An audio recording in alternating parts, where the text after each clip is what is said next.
saw it. They posted a meeting. Good evening, everybody. Welcome to the Dudley Planning Board meeting for November 10th. Present this evening. Excuse me, Mr. Chairman, could we, folks, could you give your attention to the chair, please? Thank you. Thank you. Present this evening, we have Richard Clark, Vice Chairman, Steve Otrober, Clerk of the Board, Thomas Chinaki, Member, Daniel Edmiston, Member, William Scanlon, our Town Planner, and myself, Guy Horn. First item on our agenda is the approval of minutes from October 25th meeting. That was the meeting at the high school before the town meeting. Has everyone had a chance to read over those minutes? Mr. Chairman, I would move that we accept the meeting minutes for October 25th, 2021 as presented. We have a motion. Do we have a second? Second. We have a motion and a second. All in favor? Aye. Aye. I'm abstaining, I wasn't there. Okay, thank you. Second on the agenda, A&R plans. We have none this evening. The next item on our agenda is not scheduled until 7:15, so maybe we'll take a few things out of order if we can to clear it up before we get there. Number 4 on the agenda, discussion of rezoning of a portion of Southbridge Road, Route 131, from residential to industrial. Roberto Cini, Michael Wozniak, and Jamie Kamasi. Mr. Chairman, I told those folks that we probably wouldn't get to them until after the public hearing, so they won't be here until Okay, later in the meeting. so that we can go down to the standard business then? Sure. Okay. So under standard business, we have discussion status report on finishing construction and acceptance of unaccepted subdivision streets, including Pierpont Estates, Rocky Hill Estates, Piasta Road, Country View Estates, Sylvan Farm Estates, Lion Estates.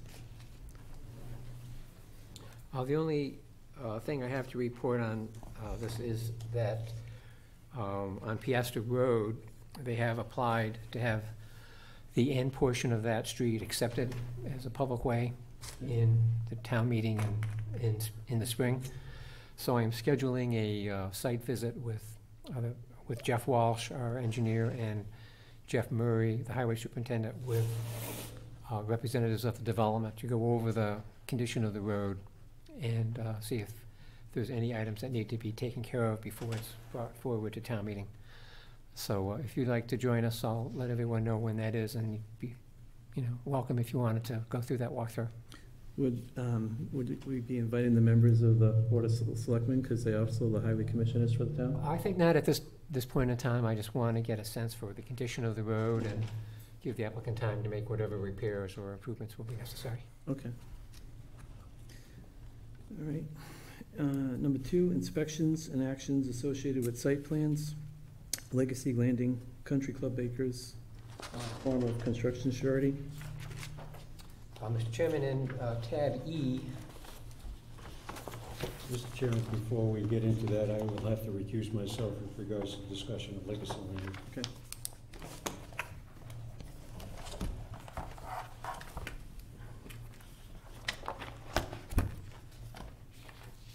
This tab E or D? That would be the second page. We have, I'm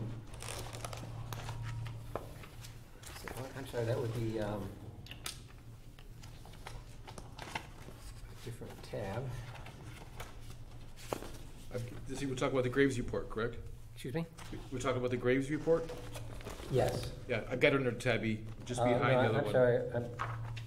Yes, okay. Yes, that's right. Yep. That's in tab E?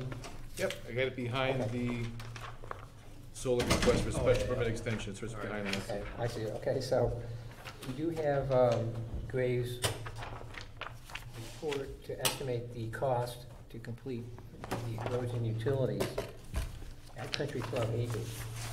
And it has come in at $494,000. So I talked to the developer today, Jim Haynes, who has agreed to accept this amount, and he will proceed with supplying a bond for that $494,000. He didn't have it ready. He said he's worked with his bonding agent, an insurance company in Worcester, and will have it in 2 or 3 weeks. Okay. So it's up to you whether you want me to handle that administratively. I could look at the bond, perhaps have town council take a look at it to make sure it conforms to appropriate state law, and then authorize that for approval, or if you wanted to wait to your next meeting and have you take that action, that would be up to you. What's the board's pleasure? I would just mention that he's quite anxious to get going on starting some of the units. So basically the base course is in, and I think it's sort of ready to start constructing units, but we do want to have the security in place, so it's up to you whether you need to proceed more quickly than waiting till the next meeting. Mr. Chairman, he's included the 20% contingency in there, Mm-hmm. and all the unit prices look fair. I trust him on the quantities. I don't have any issues with this right now. Okay. Anybody else have any comments? You want to make a motion then? Oh, are there any other comments on the board? Or? Well, basically, we would need to just make a motion that we would let the town planner handle the surety, getting the surety in place for the town. Yeah, then I can make a motion that we allow the town planner to make, to handle the surety for the bond for Legacy Landing. Okay, we have a motion, do we have a second? Second. We have a motion and a second. All in favor? Aye. Aye, unanimous, Abstain. 1 abstention. Okay.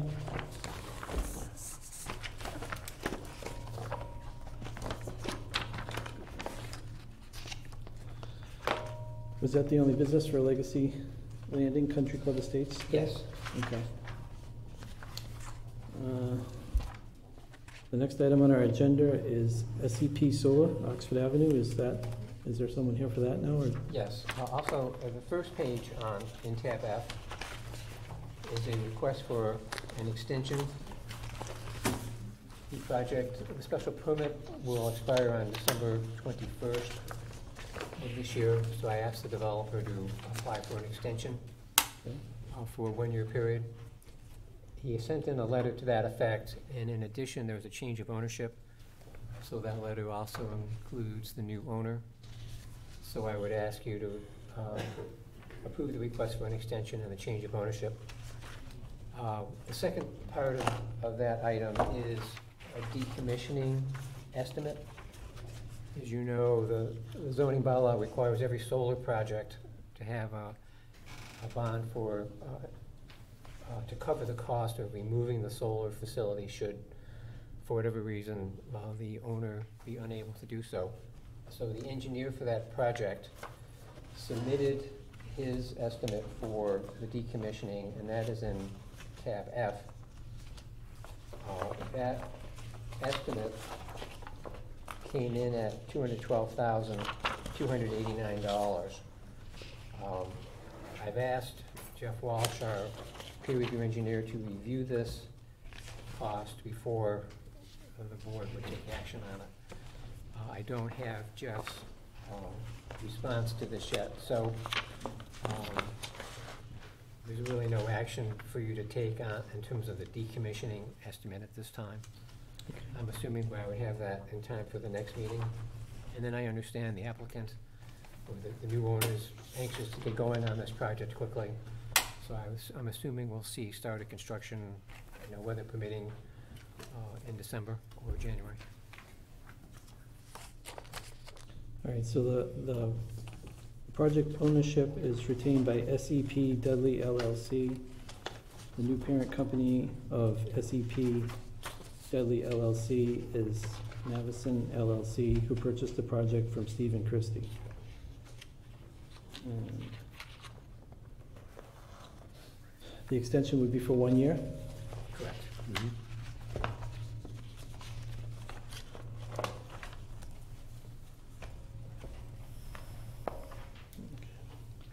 All right, so I guess we'd be looking for, and the address on this is 189 Oxford Avenue? Yes. Okay. So we'd be looking for an extension on the solar farm, basically at 189 Oxford Ave in Dudley for 1 year. So the original decision, special permit decision, required completion of the project within 3 years. Right. And for whatever reason. It hasn't started. Work hasn't even started yet, so he's requested an extension of 1 year at this time so that he can continue with the project. Mr. Chairman? Yep. One quick question. I'm noticing at the top of the first page, the net future decommissioning cost is $137,425. And on the table on the next page, I'm sorry, on page 3, it's $212,289. What is that difference? What is that? I think if you read all the way to the back page, I was looking at page 5, there was a salvage value of $210,435, and then the total decommissioning came up to $137,000. Oh, I see. Oh, okay. So I will certainly have Jeff Walsh review this for you Yeah, and break it down. and verify that that's an accurate estimate. Mr. Chairman, if I may, Bill, what would the expiration date be with that 1 year extension? 1 year from December 21st, 2021. December 21st, so, Right. okay.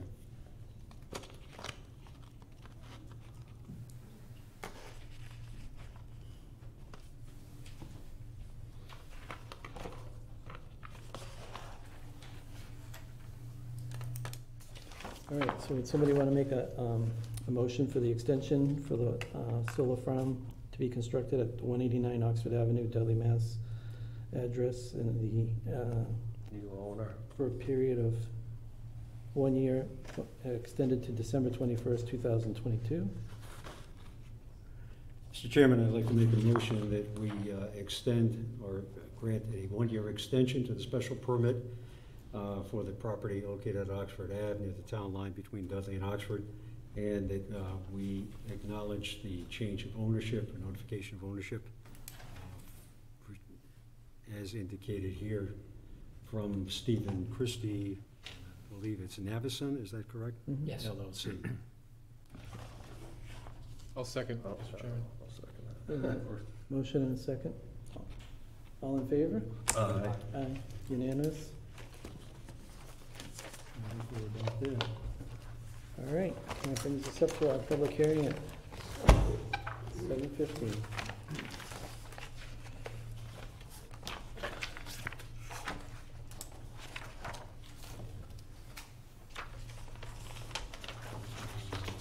The public hearing notice is on tab C. Yep, I just found it.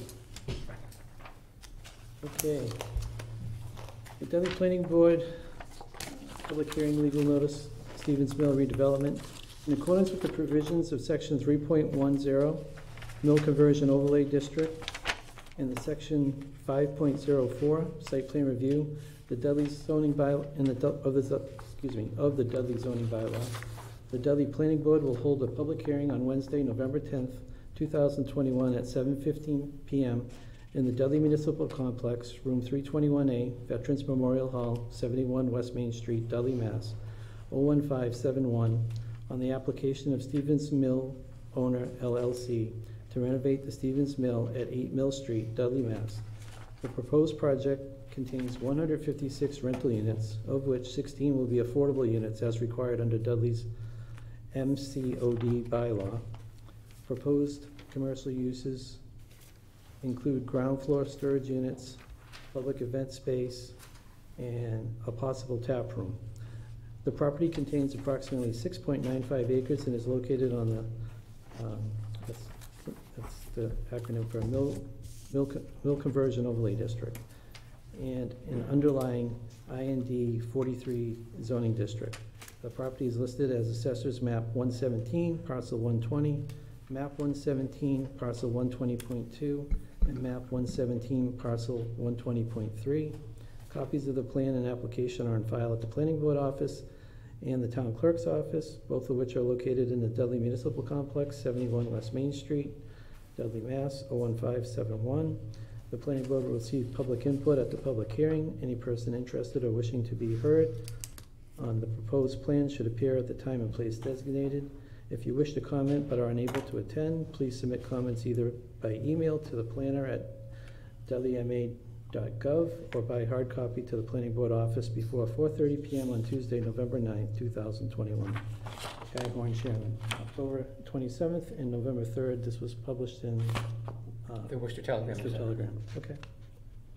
All right, so we'll open up the public hearing. Thank you, Mr. Chairman, members of the board. Stephen Madaus of Myrick O'Connell in Worcester, here on behalf of the applicant. And with me this evening are Mr. John Gumpert and Mr. Andrew Weddle of Camden Management Partners, representing the property owner. Also, Mr. Brandon Barry and Mr. Matt Merva of Bowler Engineering, the site engineers for the project, and Mr. Luke Mitchell and Mr. Vinod Kalakari of VHB, planner and traffic engineer for this project. And as mentioned in the notice that you read, Mr. Chairman, we are here pursuant to our application for site plan review and for a special permit for a mill conversion project. As you know, this project concerns the historic Stevens Mill, located at 8 Mill Street. As contemplated by the overlay district bylaw, the owner proposes to restore the historic building for residential use. And in my application, I provided that 156 dwelling units are proposed. With a building of this size and a project of this scale, as the architect is completing kind of the build-out, if you will, there may be some fluctuation on the actual unit count, but we will have, if there's an adjustment, we will have certainty for you at the next hearing date in December. But I want the board to be aware, and of course that drives some adjustment in the required parking as well, if we're going to have an adjustment in the unit numbers. But I know there's a lot of interest in this project in town. It's an exciting moment for both the owner applicant and the town. So we wanted to proceed to introduce this, but make the board aware that at the next meeting, we may be bringing in a slight adjustment on the unit count and the parking calc. But in my application, I listed 156 dwelling units, and of course with associated parking and landscaping improvements as shown on the site plan. As required by the mill conversion overlay bylaw, 10% of the units will be affordable units, and that is 16 units of the 156. And as the board is probably aware, at the Dudley town meeting voted to require that the developer work cooperatively to pursue with the town approval from DHCD for what's referred to as a local preference for the affordable units, such that residents of Dudley would be given the first opportunity to rent those affordable units before they're made available to the public at large. That's a process that requires approval from the Commonwealth, and so we can't guarantee that, but we are, pursuant to that vote of town meeting, we will engage with the town to seek that approval for those affordable units. As I included in the application, we're requesting 2 waivers, which are available under the overlay district bylaw. The first relates to the number of required parking spaces. And again, there may be some fluctuation in this as we come back to you at the next continuation of the public hearing. With 156 units, we're seeking a reduction of 7% of the required parking. The bylaw allows the planning board to reduce required parking up to 25%. So we were providing 239 spaces. We're also exploring whether we would expand parking and lose landscaping, but our preference would be not to do that. The second request concerns the location of the parking spaces. The bylaw allows the planning board to grant a waiver for parking to be located in the front of the building if it's existing parking, which is the case here. So that second request for a waiver is included in the application. Before I turn it over to Bowler Engineering, to walk us through the site plan, I want to note that we provided a traffic analysis as an early submittal to enable the board to obtain a peer review of that traffic report, so the peer review could be available for this meeting. And now, Mr. Chairman, if I may, I would turn it over to Mr. Matt Merver of Bowler Engineering to just do a oversight of the site plan to show the improvements to the property. Thank you.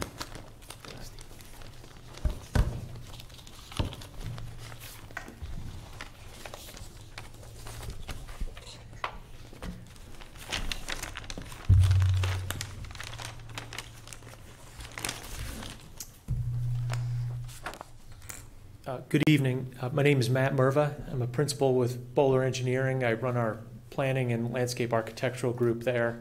With me tonight is Brandon Barry, civil engineer, who's been working closely with me on pulling the site plans together that you see before you tonight.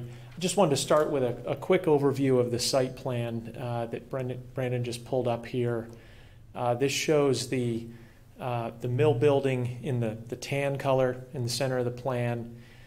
This is essentially the existing building footprint, but for some of the area that's being demolished towards the front of the site, which Brandon is pointing out right there. That's a later addition that was added on to the building. That's going to be coming down, and we'll be providing a drop-off court there, as you see on the site plan.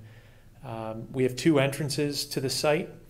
One just where Brandon's mouse is pointing right now, that will get you to that parking court at the front of the building, and then another entrance just to the south of that that's shared with the Dunkin' Donuts on the corner. But that entrance will get you back to the parking that abuts the balance of the building and heads back towards the rear of the site. And abuts the adjacent parking towards the rear. Mr. Chairman, if it's an appropriate point, I would like to raise a question, if I may. It may not be appropriate at this time. I mean, I was going to say, let's just get them. Well, that's all right. No, it's just it's fine with me. It's up to you. Addressed one of the things that I thought might be a question. We just keep a note. We'll hold that thought. Keep a note, and we'll keep it down. I'll be brief and then glad to open it up for questions. We're very excited about the project. I think it represents a unique opportunity in town here, and for the developer. We're proposing some amenity spaces outside the building. It's a very pedestrian-friendly plan, sidewalks interconnecting throughout the site and out to the street. We are showing a proposed future connection to a future phased river walk that would be along the French River that Brandon can point out there. Further detail needs to be ironed out with the town, with National Grid, with the Conservation Commission, but we are showing a connection down on that diagonal that would connect our amenity space and our internal pathway network out to the greater river walk beyond. So we see that as a great amenity for this site, but also an opportunity to connect up to something that's happening more throughout the entire district here. Brandon's going to go into more detail on the plans themselves. We've provided a full package inclusive of lighting, landscaping, grading that I'm sure you've been reviewing, but glad to answer any questions you have tonight. Just want to give you a brief overview of the full picture, and then Brandon will pick it up from there. I'm glad to answer any questions after that.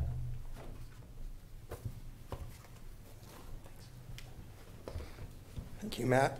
As Matt mentioned, my name is Brandon Barry. I'm the civil engineer on the project. In addition to the layout and master planning improvements that Matt touched on, I'd just like to highlight some of the other access, utility, and stormwater improvements that we're making. Matt did mention that we have those 2 access drives to Irdloc.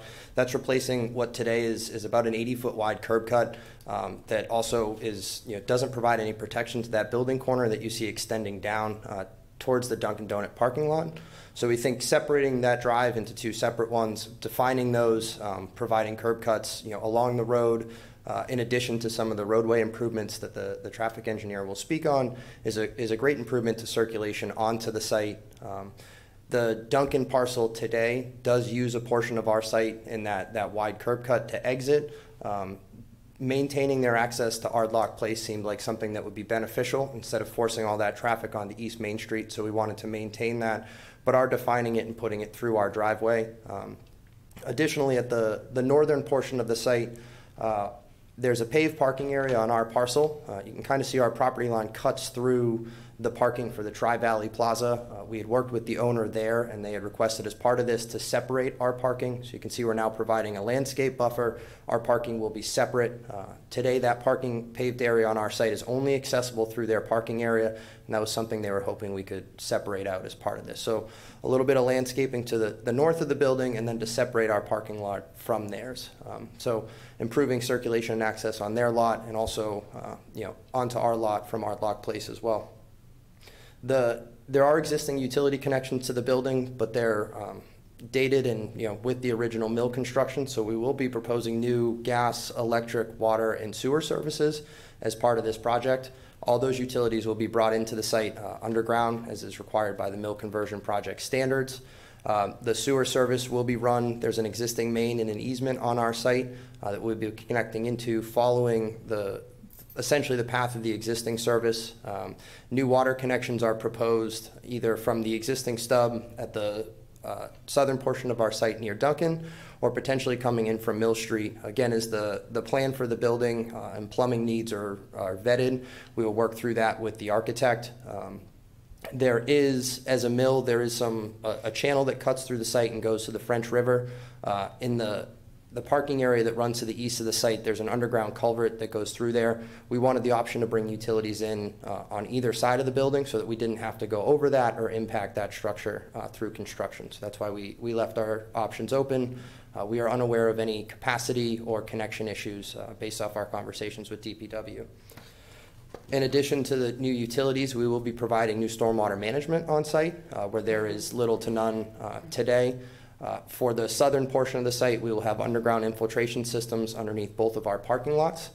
Those will attenuate and infiltrate stormwater, as well as providing water quality treatments as needed to pre-treat stormwater. So we're infiltrating clean runoff and then ultimately discharging to the wooded area to the east. On the northern portion of our site, just to the east of our parking area, you can see that light green shaded area. That's an existing surface basin and currently takes runoff from our paved area as well as the Tri-Valley parking lot.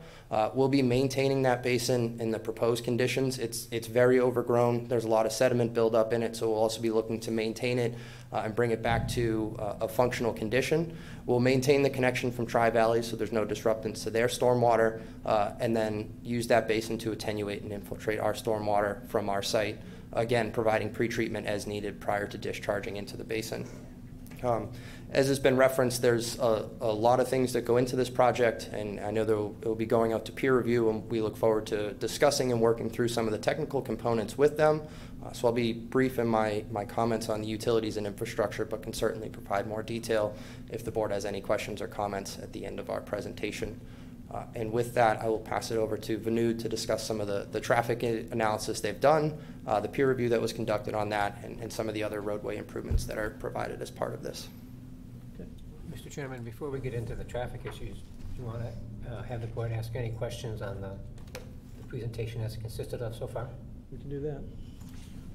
I think Mr. Clark would have a question. I do have a question, Mr. Chairman, if I may. So as I understand it, then there will be no access from Mill Street? Hello? That is correct. There will not be access into the site from Mill Street. The two access points are from Irdloc. From Irdloc? Yes. I think there are already some issues with regards to the condition of Irdloc, if you're probably very well aware of that. Is there any possibility of having access through Mill Street? Is that something that could be worked out with the owners of that property? I mean, it seems like that would be one of the a preferred point of access. Well, Mr. Chairman, we are going to get into the traffic issues. We're not going to get okay. I overstepped again. Relative to the condition of Irdloc, I will let Vanud speak to that as part of the analysis that they had done. We have very minimal frontage on Mill Street, even though that's where our address is, and the building between our frontage on Mill Street and where our parking is. Any access from Mill Street would need to come through the Tri-Valley Center, and sending our users, the residential users or commercial users, through their property is not something it seemed they were interested in our initial conversations with them. I got a question. Where are your fire lanes in this? The fire trucks are allowed to circulate through the drive aisles on the site. Are you sure? Yeah. Yes. So open space on the front of the building wouldn't be a violation of fire code? We can review that with the fire department. All right. Mr. Chairman, I had a question for them. I looked at this plan with all the parking spaces, and I counted up all the parking spaces, and I see 262 spaces on the plan that's presented to us. A total of 262. So my question is, why are you requesting a reduction from 257 to 239? We, the count that we had in the zoning table is 239. We can confirm that at the next meeting. I've got a copy of the plan that was submitted to us, and in each parking lot, there are numbers that have a circle around them. And I looked, and those numbers denote how many spaces are in each lot. And I circled every one of those little numbers and added it all up more than once and came up with 262. I did count, I think that did include the handicap parking spaces in there, but there's only, I can't actually see it on this because it's so small now, but when I had it blown up on my computer screen, I think there was only like 6 or 8 handicap spaces there. So the way the plan is submitted, you have, including the handicap spaces, there are 262 spaces shown. So I'm not sure why you guys are asking for a reduction. If I may, Mr. Chairman, thank you for that. That may be helpful, right, if we have more parking than we originally counted. But as I mentioned during my remarks, there's going to be a little bit of flux as we get into December with the unit and the required parking. So we will confirm the parking number and the extent of relief we are seeking, if any. If you found additional spaces, maybe we won't need any. Are these going to be assigned parking spaces?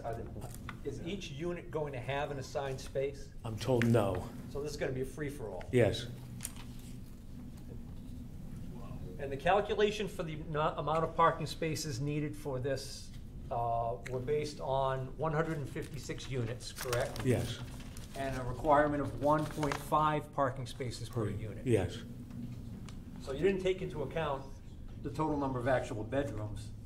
The reason why I mention that is because looking at the breakdown of how many 2-bedroom and studio apartments and whatnot in this thing, by the way, how many bedrooms are going to be in the townhouses?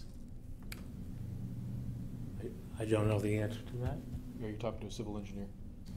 You're the architect for that. Yeah, you need an architect. Okay. We'll get that answer. But according to the chart that was provided with the application here, I come up with 206 bedrooms. So my concern is,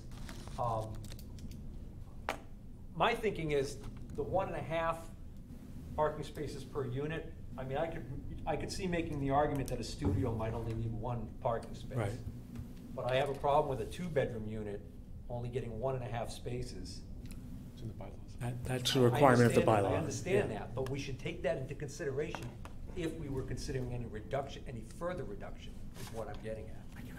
Because we don't have, this isn't a major city, we do not have a subway system or mass transit, those kind of things that would alleviate the need for these tenants that have their own cars. So that all makes sense. I'm John Gumpert with Camden. We typically look at 1 parking space per bedroom, the way that we would size a project. And we would, I don't think you're going to have 3 cars for a 3-bedroom, but we would plan on 3 spaces for a 3-bedroom, 2 spaces for a 2-bedroom. Now, this project is largely efficiencies in 1-bedroom, so it's going to skew that number down. Looking at it that way, we're actually proposing more spaces than we would need. So we feel like we're adequately covered with the parking. I mean, my only concern, and I guess this is gonna be more your problem, Right. is if you don't have assigned spaces for the tenants, and you have a situation where people come to visit, or you have, if you have somebody living in the building that has somebody who comes over and stays over for the night, or. So we have not had that as an issue on all the projects we do. It would be more problematic from our perspective to try to manage that process. The better idea is, when you're looking at, the better idea is to put enough parking spaces so you can accommodate guests. The other issue is, even though you design one per bedroom, it's rare that you have the entire complex full at the same time. So you're really over-designing the parking need, and we would look to at least match that. So will there be no parking posted on Mill Street in front of Tri-Valley's building there? Because I mean, So that's where I'm thinking there, people, when they can't find a parking space, that's what they're gonna.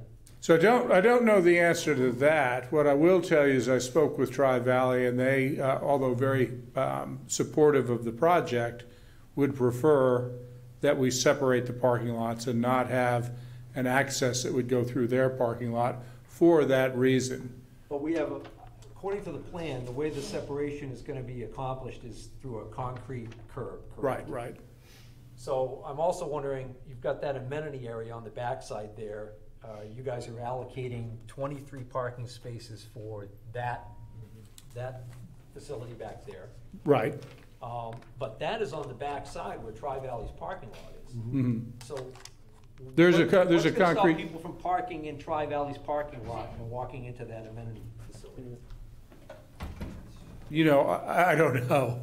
I think we will have a, there may be some signage needed to say, this is Tri-Valley's parking lot. Mr. Chairman, if I may.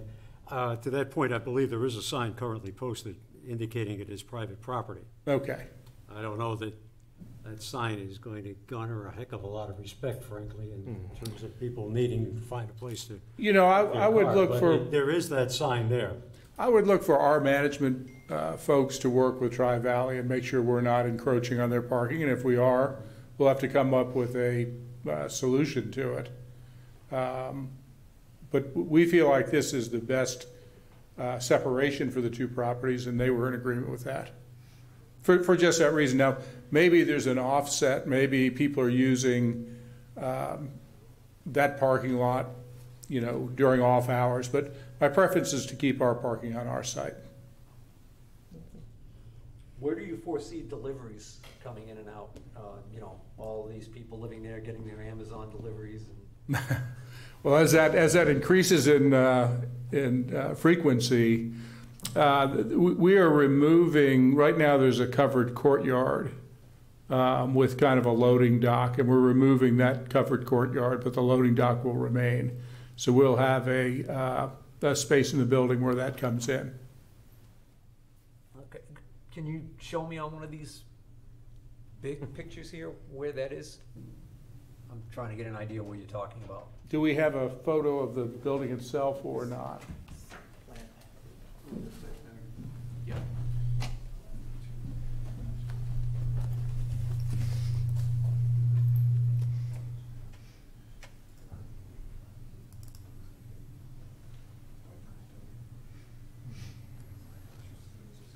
So you can see the courtyard between, your mouse is almost on it right there. Oh, yeah, okay, yeah.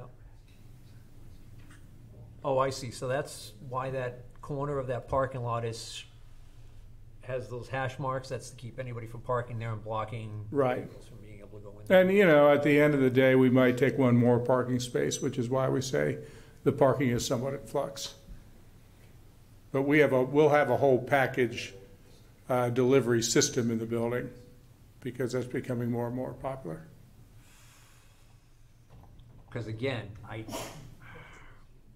concerned about where those delivery drivers might try and come in if they don't want to deal with navigating that parking lot to get to that little skinny loading dock that you were talking about. We'll look at that, but I think, you know, you have the same drivers accessing the building. They'll probably find the best route, is my guess. Okay. I guess, Mr. Chairman, I guess that's, as far as the parking goes, I'm done for now, so we want to move on to the. How many fire hydrants you have around this building? And how many are gonna be required? That's an engineering question. Oh, Mr. Chairman, I also want to mention she had her hand up. Yeah, but we're gonna have public at the end. Okay.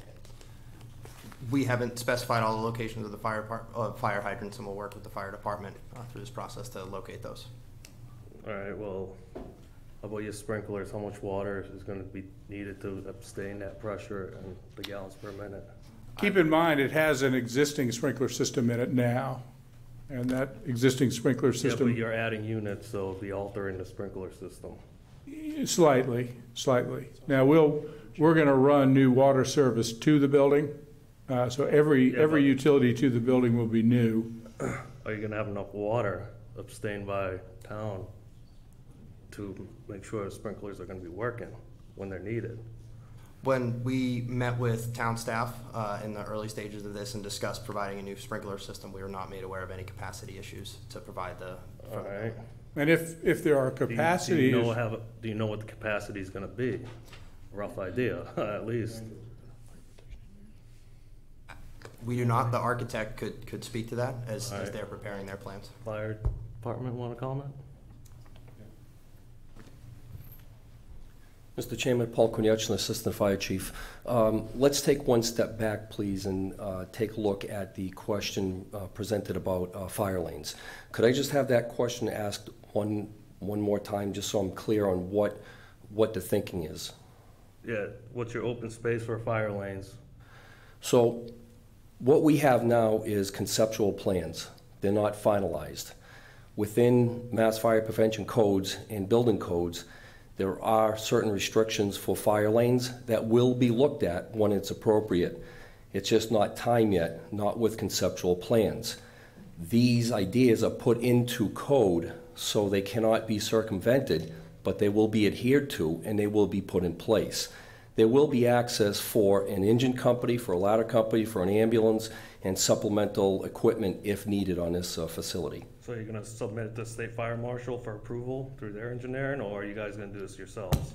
So the State Fire Marshal does provide engineering services for projects from a single-family dwelling up to something such as this. They are a good reference. You don't need them all the time, but when you do need them, they are a phone call away and a trip out to the Marshal's office for a quick review. Yes, that's what I'm wondering. Am I gonna get input from an engineer, So State Fire? let me speak on this. First of all, the engineering services through the property owners have well-qualified persons on staff to develop these plans. Yeah, I understand that. When we receive these plans, we look at these as they are developed, and if we need additional expertise, then we reach out to the State Fire Marshal's office for a look-see from a fire protection engineer. Yes. They will also come out to do site surveys with us, site inspections. So it's not only us looking at it, it's other sets of eyes from the outside looking at it, All right. okay? Can I speak on the sprinkler systems? Yeah, go ahead. You had additional questions. Yeah. Again, we're a little early in that, only because the engineering has not been completed as of yet, okay? But my presumption would be that since the building is completely sprinklered now, that the type of system will be covering the same amount of square feet. Therefore, your usage on volume will virtually be, equal to what it currently is. The square footage is going to be about the same. So that's really what you're going to be looking at. So even if they're putting you more sprinklers heads in each apartment, it wouldn't affect the amount of volume? It depends on what you're looking at. What's your K factor for each sprinkler head? What are your branch lines? What are you protecting? Oh. On a mill building, you have open floor plans that have no compartmentalization. Fire and heated gases can move from one side to the other in a tremendous volume of speed, allowing additional sprinkler heads to activate. Where now you have more residential type of buildings within this facility, and they are compartmentized, holding the products of combustion in a smaller room, activating less sprinkler heads because they are compartmentized. All right. Okay? Yep. Okay. Thank you. Okay, so if the gentleman could come up and speak to the traffic study. Mr. Chairman, if I may, we also have the board's peer review traffic consultant present this evening, Jeffrey Dirk. Just wondering if we could bring him up to the table, because I think there might be some exchanges between both Okay, consultants. thank you.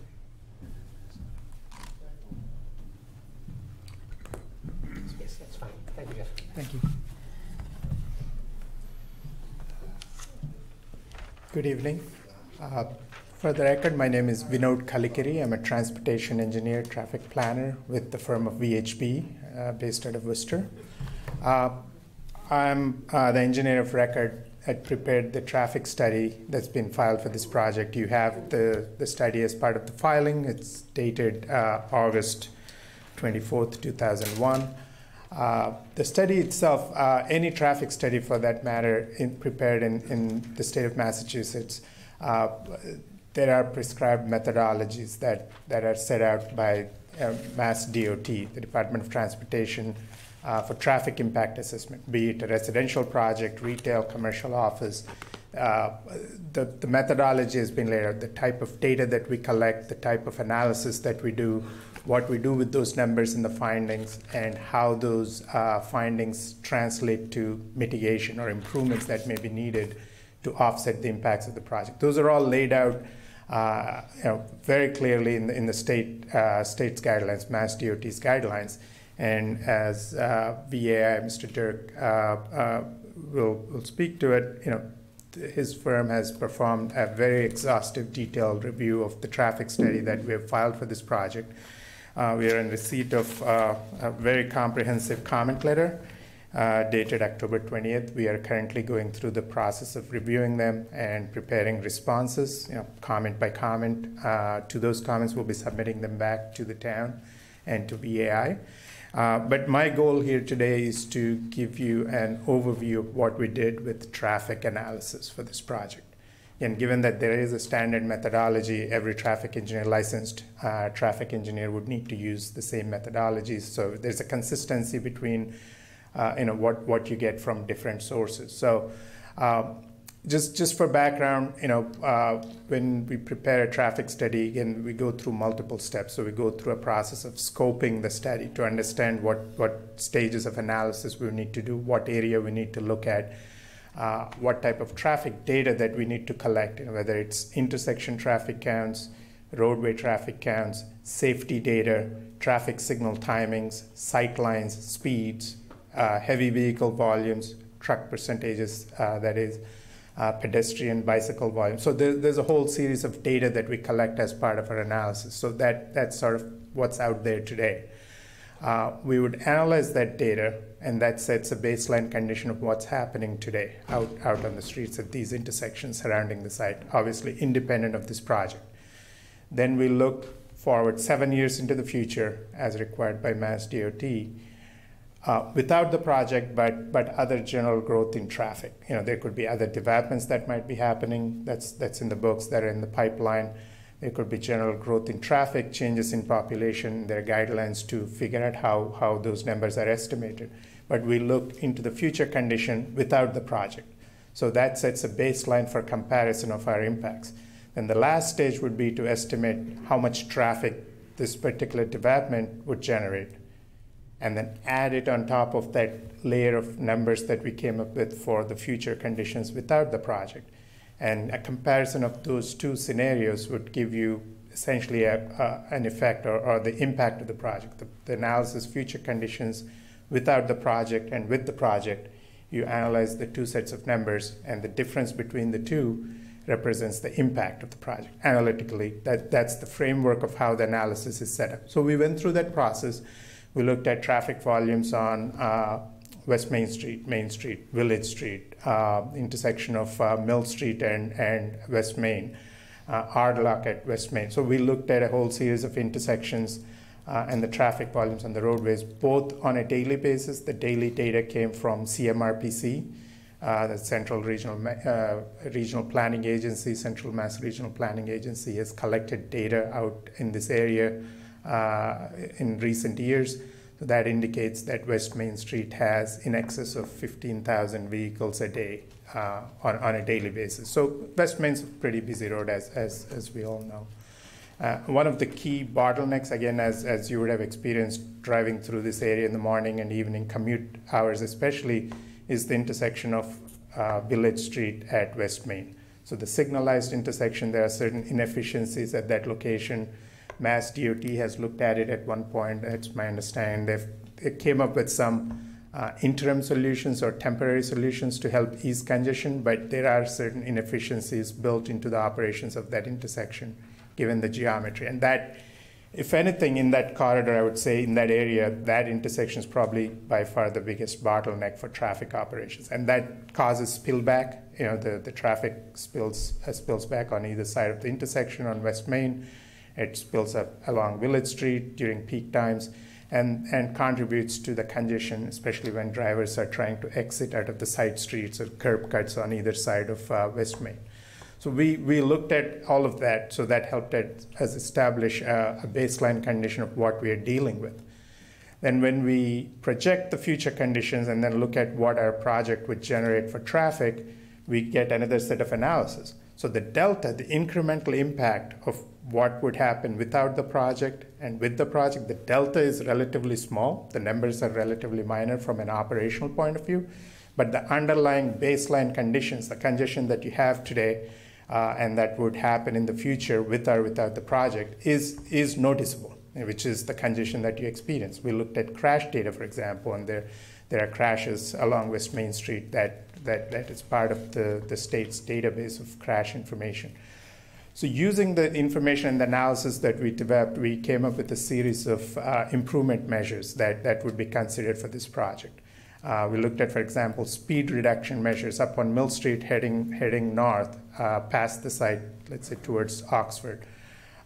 There's a speeding issue in that section of road. The posted speed, I believe, is somewhere in the order of 30 miles per hour. And if you're heading south down Mill Street, cars frequently drive at a lot higher speed than 30 miles an hour coming down. So we have some speed reduction strategies that we've identified that would help improve safety both for vehicles and for pedestrians in that area.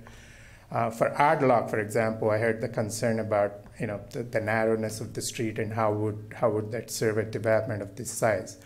One of the recommendations that you see, and Bowler Engineering has, I believe, already implemented that and drawn that up in their plans, is to widen Irdloc Street along the site frontage, so between Mill Street and West Main, to be able to create two formal lanes. So it's too narrow today to have, it is two-way today, but it's really narrow as you're driving by. It's too close to comfort. You might be hitting the mirrors of a vehicle that's traveling in the other direction.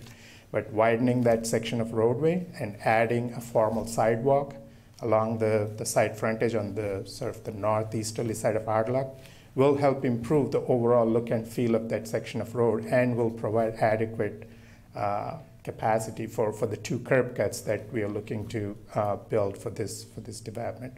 So it's not that the access for this site would be on Irdloc in its current condition. Irdloc would be improved and provide the primary access for this site. We looked at ways to help improve vehicle safety. Like, for example, if you're coming out of Irdloc or actually even Mill Street today, both unsignalized intersections, there's frequently a long line of cars on West Main, and that causes congestion. People can't make a left turn. So there are mechanisms with signage and state-approved pavement markings to not block the box. There are various tools and techniques that are available to help inform drivers not to block some of these mid-block intersections that don't have signals. And we have called out some of those improvements as part of the improvement strategy for this project.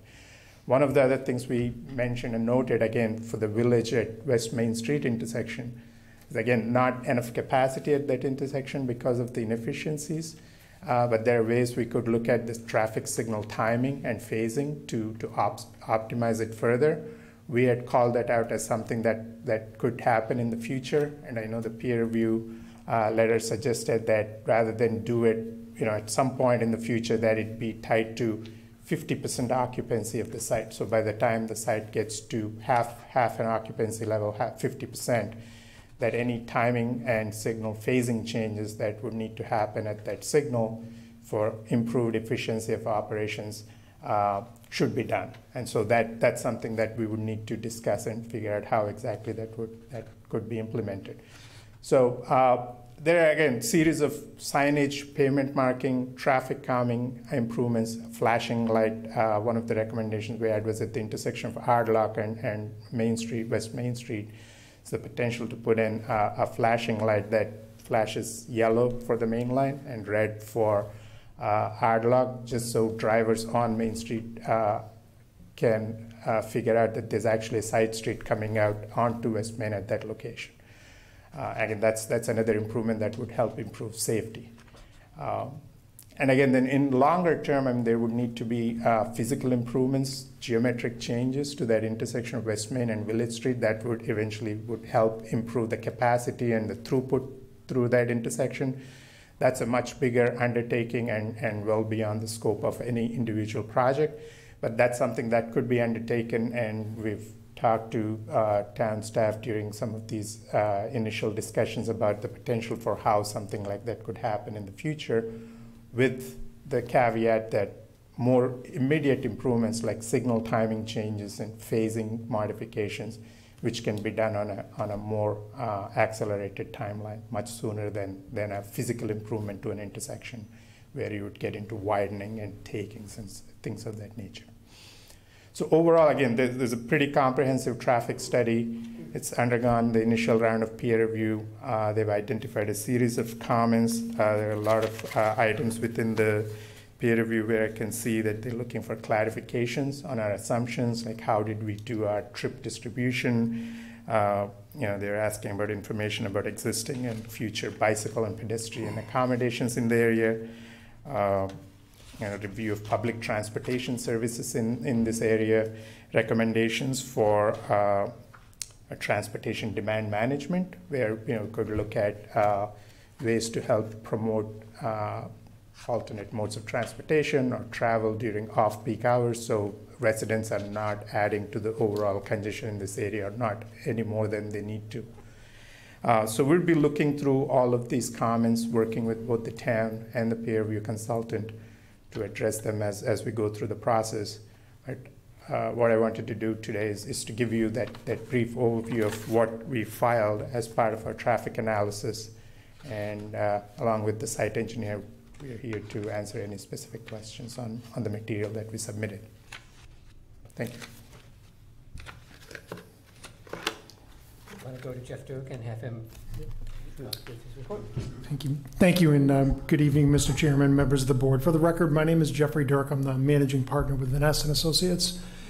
We were retained by the town to conduct a review of the materials that the board has before them tonight.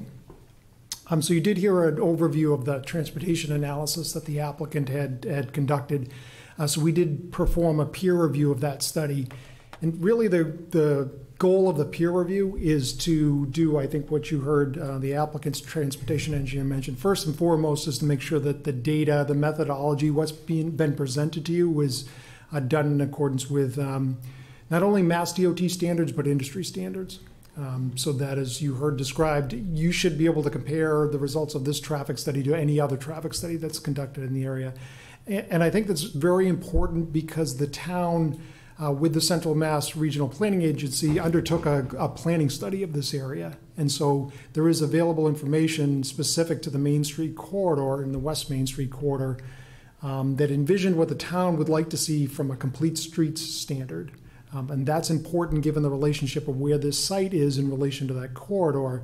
And some of the things that both your police chief raised, as well as we did in our review letter, deal with accessibility for people to walk. And we know that you've got a pharmacy in the area. We've heard about the Dunkin' Donuts. So sidewalk facilities, bicycle facilities, as well as the Worcester Regional Transit Authority provides bus service in the area. With a residential project of this size and such close proximity to those amenities, We want to make sure that the site is appropriately designed, not only to accommodate the traffic volumes that you heard mentioned, but also to make sure it's walkable and bikeable, and that the downtown area becomes an amenity for this residential development. So we have a series of comments that deal with those, and they kind of echo the same concerns or the comments that the police chief had relative to that. I do want to mention that some of the things that I heard tonight with respect to the improvements the applicant is willing to make, those are all great things. What we had seen in some of the materials that were submitted at the time, they're draft.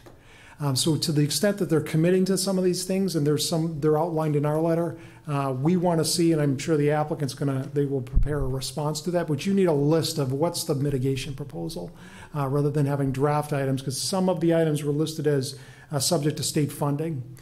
If they're committing to do those things, then we should understand what they are, so that as you think about conditions, your planner can list all of those, and that you've got a comprehensive list of that. So just digging into the traffic study, and as you mentioned, there's a detailed review that's attached to our letter, but the letter in the front just gives a high-level overview of our findings in terms of the peer review, and I'll just touch upon some of those items. And some items, we also reviewed the site plan, which was dated, I believe, July 9th. It sounds like there might be an updated site plan, so some of our comments may have been addressed in that plan, but they do echo the questions the board asked. So they're the same kind of things that we're flushing out. So with respect to the traffic study, as I mentioned, the first thing is just to get a good understanding from the applicant of what the existing sidewalk facilities are in the area. There were some discrepancies as we looked in the traffic study as to where sidewalks were and where the widths are. So I think the best thing for the board is really just to have a graphical plan that shows where are the sidewalks in the area, so that you can see where the gaps are that are missing, as well as the width of those sidewalks. As you're familiar with the site, there's a pinch point on Mill Street. So as you're traveling north, basically where the corner of the building is, the sidewalks get very narrow. Don't believe they meet ADA compliance. So as the applicant's looking at modifications to the roads as well as to potentially the building, I mean, those are some of the things that I think the police department or the police chief identified, and we've also identified. And then secondly, with respect to those accommodations is Irdloc Place. And there's two things related to that. It's the width of the road that you heard mentioned. The site plans that we had did not indicate that roadway being widened. I mentioned that because there was some questions about the amount of parking. To the extent that road gets widened, it does have a domino effect as they look at the parking within the project site. So if they have a site plan that shows the widening of that road, it's less than 20 feet, which is not adequate for two-way travel, so it would need to be widened. The other thing related to that is the fire department access. A fire truck trying to make a 90-degree turn from a 20-foot wide roadway won't be able to make that accommodation, make that turn without the driveways being excessively wide. So again, to the extent that they have revised site plans that show that, that's very important, because we do need to see that it can accommodate two-way travel and then a swing of an emergency vehicle turning into the project site. So we've asked that the applicant take a look at those accommodations as well. You heard the applicant talk about kind of the circulation, how they assign traffic from the project. So this project at 156 units is going to produce somewhere between 50 to 70 trips during the peak hour. So that's the volume of traffic that the site will produce. The applicant's estimates, and we don't disagree with this, says that about 60% of that traffic is going to be oriented to and from West Main Street and Main Street. The way that the traffic was assigned was down Irdloc Place. So what you heard in terms of the applicant's explanation of what's going on Main Street and those conditions that are created by the operations of the signal at the Village Street intersection, that traffic, as you know, backs all the way up past Mill Street and past Irdloc Place. As a result of that, you get extended queuing and backup on Irdloc Place to the extent that queue blocks their driveways. The reason that's important, and the reason we ask the applicant to look at their trip assignment, is because to the extent that those driveways become blocked, someone exiting is not going to make a left-hand turn to get into the back of that queue. They're more apt to make a right-hand turn and try to access the signal from Village Street to make a left-hand turn to proceed along Main Street, or they'll continue north on Mill Street and kind of loop around. So that's one of the reasons why we've asked the applicant and their traffic engineer to revisit the assignment of traffic, because if the driveways are blocked, it's going to influence which driveways people use trying to get out. To one of the members' questions about additional access off of Mill Street, it may not be feasible. However, if you can't get out, if the only way to get in and out of the site is off of Irdloc, and those driveways become blocked, it does influence how people are going to use the road network. It may also influence where they want to locate their driveways, to at least have one driveway that's out of that queue so that people can use it and not get stuck basically in the project site. So we've asked the applicant to take a look at that as well in terms of the trip distribution pattern. Another important thing, and this does relate to the queuing, is looking at sight lines at these driveways. So if you're coming out onto Irdloc Place, we need to make sure that if you look to the left or right, that you can see a vehicle that's coming at you and make a turn, essentially. As well as if you're driving along Irdloc and a vehicle pulls out of the site, you need to see that vehicle so that you can stop safely and not strike that vehicle. So we've asked the applicant, they need to undertake a site distance analysis, present that to ourselves and to you to demonstrate that you can see getting out of the driveways. And again, it gets back to, if you have long queues on Irdloc Place, that does block sight lines. And so we need to have, it kind of keeps going back to that. We have two driveways on Irdloc. You've got conditions with queuing happening. That's going to influence the use of the driveways. It's going to impact sight lines as well, because if we've got cars backed up, you can't see past those cars. So we've asked the applicant to undertake a site distance analysis related to that. And then lastly, related to the traffic analysis are the improvements. Again, the applicant had submitted a plan that was marked draft that indicated a number of improvements, and you heard them discuss those improvements tonight. The improvements as they were listed, there was a series of improvements that was indicated as being completed by the owners before 2024. And then there was another series of improvements that were subject to state grant funding. We've suggested that, with the exception of the improvements that you heard, a widening of Village Street to accommodate additional travel lanes, a lot of the improvements that are listed are things that need to be done to accommodate the project, such as widening Irdloc Place. That needs to be done to accommodate the project. The retiming of the traffic signal at Village Street, we think, needs to be done, as you heard, to be able to reduce some of the queuing that's there. And then also you heard some sign and pavement marking improvements. Again, they need to be done before residents are really living at this project site, to address some of the existing conditions that exist in the area. And really, they're related to just needed to be providing access to the project site. So we've identified all of this with the applicant. So we do expect that they'll, it sounds like they've taken a look at our recommendations and have agreed with those. So if we get something in the affirmative, then you'll have a complete list of everything that they're planning to do as a result of the project. So those are our reviews relative to the transportation analysis. And I should have mentioned at the beginning of that presentation is that the methodology that used is appropriate. So we're not questioning the methodologies, the analysis, or the figures that are done. We've asked them to look at a few things related to the trip assignment, and then really focusing on the mitigation at the end of the day and the access into the project site. One of the things relative to traffic studies that are being conducted now and as well as during COVID, because this was the study that was done and the traffic data collection was done during the restrictions for COVID-19. So the data collection was in May 2021. The restrictions were actually removed, as you know, in June. So we still were under the restrictions that the governor had imposed at that time. So data collection was done during those restrictions. We've conducted traffic studies during COVID. We didn't stop planning for transportation improvements. Mass DOT did put in a series of guidelines. They actually published them in April of 2020 for any transportation analyses that were conducted during the COVID-19 pandemic, or when the restrictions were in place. And they do require specific adjustments to the traffic volume data that relies upon historic traffic counts. So we're required to look backwards to see what things look like before COVID, and then make any adjustments to traffic counts that we conduct during the restrictions, so that we're essentially looking at a condition as if COVID didn't exist. The town planner did provide to me an extensive set of data collection that was done by the Central Mass Regional Planning Commission in 2018 and 2019. So we have an understanding of what volumes look like prior to COVID occurring. And we were able to compare those traffic counts to the counts that the applicant used in their study, which they did adjust. They adjusted them by 18%, and the numbers line up. So we're confident that even though some of the data collection was done during the COVID restrictions, we're looking at the historic traffic counts and accounting for growth that may have occurred since 2018.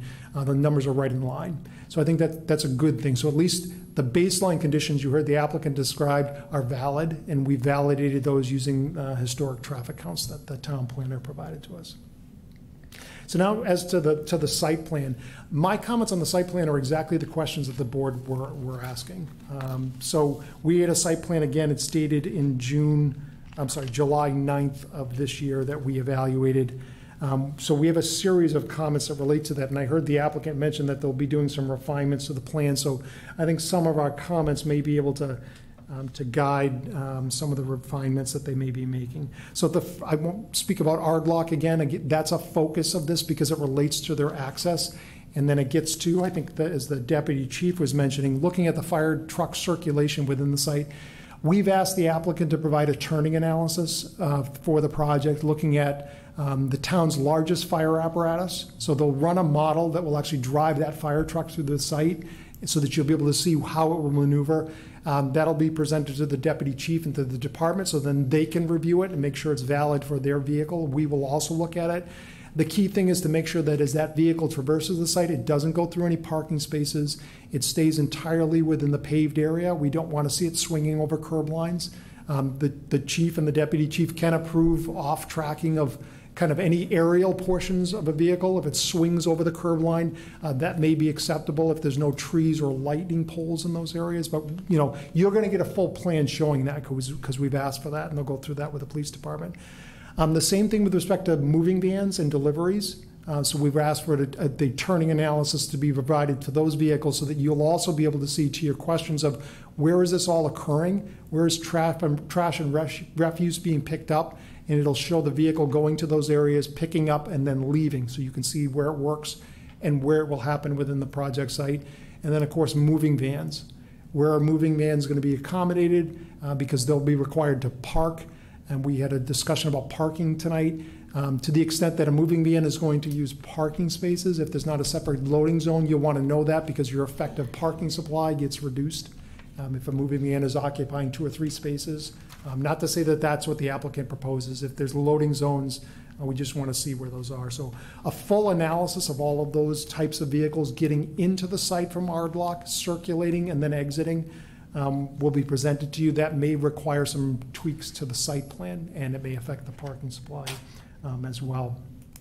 We've asked the applicant, there's a few standard notes we've asked of them to put on the site plans. And then I think lastly, 2 items with respect to parking. So the zoning does require, I believe, 1.5 parking spaces per unit. So I know the applicant's going to look at that. It also does, and I would say that with respect to the 1.5, and that's an industry standard as well for multifamily residential with limited or no access to public transportation. So I think to the extent that there's an ask to go below that, I mean, we would suggest that 1.5 is the minimum. Just because of that, the industry standard is not going to trend to a number that's less than 1.5 spaces per unit. And then I think, again, lastly, the town zoning does require bicycle parking to be provided, and there's specific ratio that we've provided to the applicant to indicate there's a minimum number of spaces, but there's also a ratio that has to be complied with. So we've asked the applicant to demonstrate they comply with that ratio and show us where those bicycle parking spaces are. So that concludes kind of our review of the study and the site plans. As I mentioned, the applicant had mentioned they are working on preparing some responses to our comments. And I think at least our comments are consistent with the questions the board have asked. So hopefully their responses to our comments will flush out some of the items that the board had asked tonight. And I'd be happy to answer any questions that you have now or later on in the evening. Mr. Chairman, if I may, for either or both of the gentlemen, with response we have from the police chief, part of that reads, an increase in pedestrian traffic to West Main. I would submit it's not just to West Main, it's going to be across West Main. Right. There's one pedestrian access point, which is at that infamous intersection of Village Street, and that is a time thing, as I recall. Yes. People living in this building, or this residence, if you will, they want to get a prescription.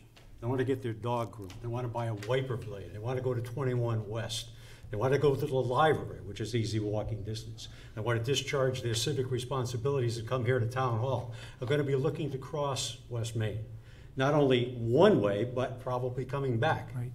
There's that one crosswalk. Now, if there is that increase in pedestrian traffic, and you've got more people pushing that button, that has to have an impact on the vehicular traffic on that roadway. How has that been taken into consideration? So right now, Because what I've read here is reference to there is no pedestrian traffic. correct. Well, this is designed to create pedestrian traffic, if you will. Yeah, the applicant, in terms of the way that the analysis is done for the signalized intersection, you physically enter in how many times that push button is going to get pushed. There's a default, if you don't enter anything, there's a default number of times that is assumed to be pushed, but it's not frequent.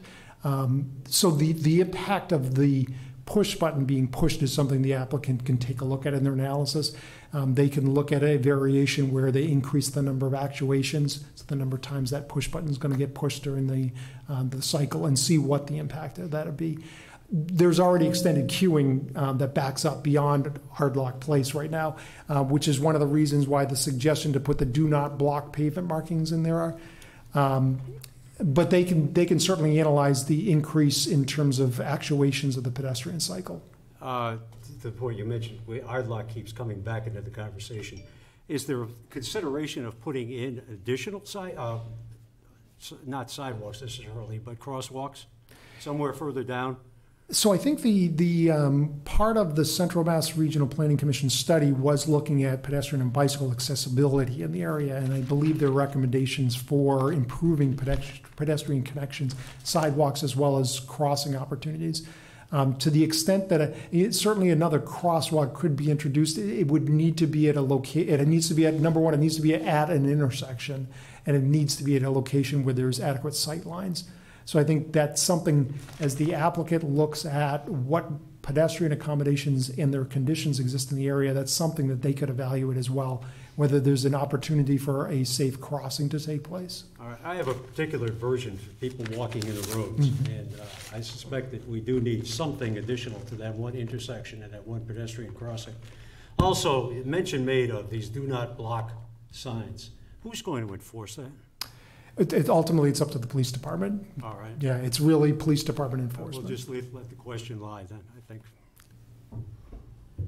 Mr. Chairman? Yep. I'd like to know why none of the traffic on Pine Street, the increase in traffic to Pine Street, has been taken into account, because I live up off of Charlton Road, which would be northwest of this project, and I think anybody who lives up in that area of Dudley knows that you do not use West Main Street to go to 395. That means anybody going to work on 395 North, whether it be Auburn, Worcester, wherever, going to the Mass Pike to go to Boston, anybody in town in that area, and the people who are going to be living in this apartment complex are going to find out and figure out sooner or later that what you do is you go up Mill Street, down Pine Street, down Oxford Ave, Cemetery Road, North Main Street Bridge, and you pick up the Cudworth Road. So I'm looking at the traffic study, and I was kind of surprised to see that none of those roads are even mentioned. None of the traffic counts are in there, nothing. And I just recently received a letter from the town planner that was drafted by the police chief, and to his credit, big brain on the chief, he mentions it. He actually talks about that intersection right now at Pine Street and Oxford Ave, which is not a great intersection to begin with because it's basically just a stop sign. And people come pretty fast up from the Boys and Girls Club in that direction. And it can be a difficult intersection. So he even mentioned, I believe he mentioned a traffic signal might be required at that location with the increase in traffic. So we did, one of the reasons why we had asked the applicant to undertake a review of their trip assignment was exactly for that. Just in terms of, local knowledge aside, just looking at the traffic patterns in the area as well as those backups we had mentioned, that indicates to us that there's more of a gravitation head north on Mill to do exactly what you had mentioned. And so that's why we had asked the applicant's engineer, and we've asked them to undertake a review of that trip assignment, because for that exact reason. Is that we understand that the distribution, which has an orientation towards 395, given the congestion that's happening on West Main Street, would send traffic more northerly, as you had described, to use alternate routes. So we've asked them to look at that, and that's one of the items that we expect that they'll come back with in terms of some additional analysis. Mr. Chairman, if I may, mention made again of Mill Street and where the building actually abuts into what would have been a sidewalk. And I do have, I think on tab H, gentlemen, for the board, there are pictures of that actual, about a foot, I think, in width. Otherwise, 99% of the population is going to be forced into the road. Right. What is the plan with regards to that? I mean, is there going to be, the sidewalk going to be extended? Is the building going to be trimmed in some way, shape, or form to accommodate an increased sidewalk, or is it just going to be some kind of a bridge across? I think it's more appropriately directed to the applicant, but it's something we've said needs to be addressed, and I think the police chief brought that up as well. Right, and also mention in there of, I think in the applicant's description of sidewalks on Village Street. I've walked Village Street. I don't think there's anything there that would reasonably be considered a sidewalk. Right. Yeah, and that's why we've asked the applicant to prepare a graphic for you so that you can set a plan down and know exactly everything. Where are the sidewalks? How wide are they? The conditions and where the connections are, because that's going to elicit the discussion, and I think it'll facilitate the applicant looking at where improvements need to be made. Right. If I can add to the question here and Jeff's response, especially at the corner of the building where you said the building kind of projects into Mill Street. So in the traffic study, you'd see a recommendation where we said, we looked at the width of Mill Street right at that projection of the building where the sidewalk gets really narrow. It's barely a little over a foot or a foot and a half or something. So there is an ability to push the curb line out a little bit into Mill Street. I mean, it would help. There are two purposes to that. One, you would get a wider area to put in a sidewalk, at least just to get past that pinch point in the corner of the building. But also, you would still have enough room on Mill Street for two-way travel, except given the narrower cross-section would promote traffic coming. I mentioned that there's speeding that we observed on that section of Mill Street, especially heading south, coming into town. Like a couple of feet over the curb line, just at the corner of the building, and then kind of feathering it out to tie into the sidewalk on either side, would give you more room in the corner to create a wider sidewalk and also achieve a traffic calming effect on Mill Street itself. But that will need to be designed and laid out to see how exactly that would work. Mr. Chairman, if I may, how is a snowplow going to react to that? No, it'll be a full two-lane roadway. I mean, it's right, but I mean, you're going to have this protrusion, right?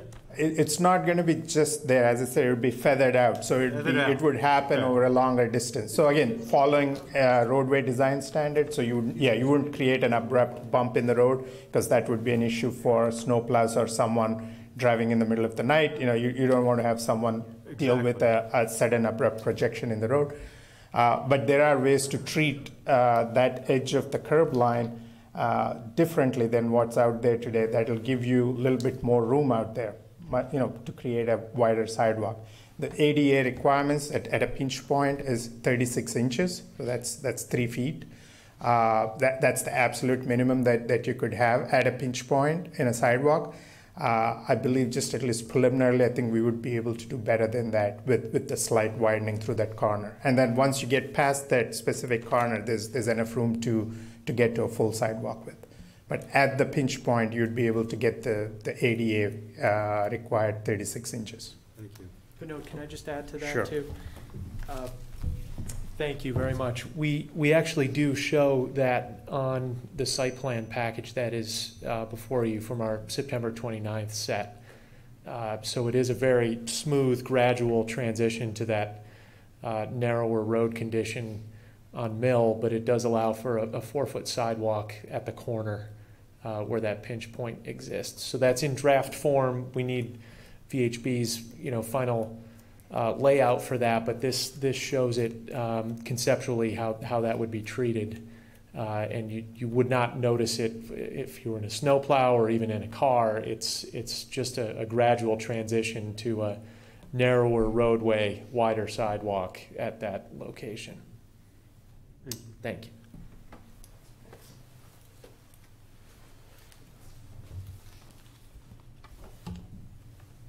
Any other board comments? I'm waiting for the public to speak. Okay. Actually, I got one question. Is it legal to have abutting parking spots against the building? Like all these parking spots against this building? Is that legal to do on this, as a board member? Is there a particular location you were referencing for the parking spaces along the building? Yeah, along the whole outside of the building. Is there a code that? The parking in the plaza area here, we have a sidewalk and then landscaped area against them. Yeah.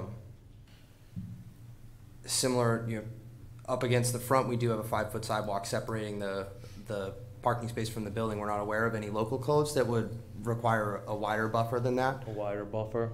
So it wouldn't be like Home Depot where you have to have 100 feet before you can park next to the building? Nothing like that? Not that we're aware of. All right. Because that buffer was there, you lose heavy parking. Even more.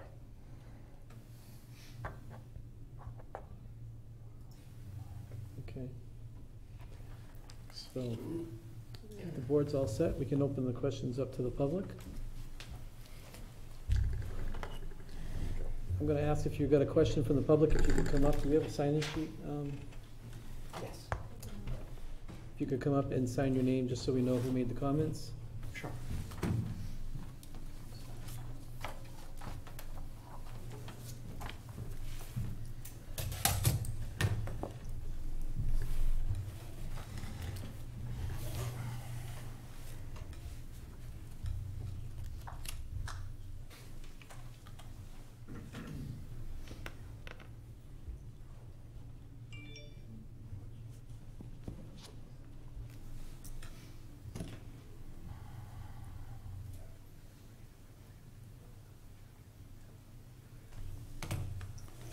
All right, hi, good evening, folks.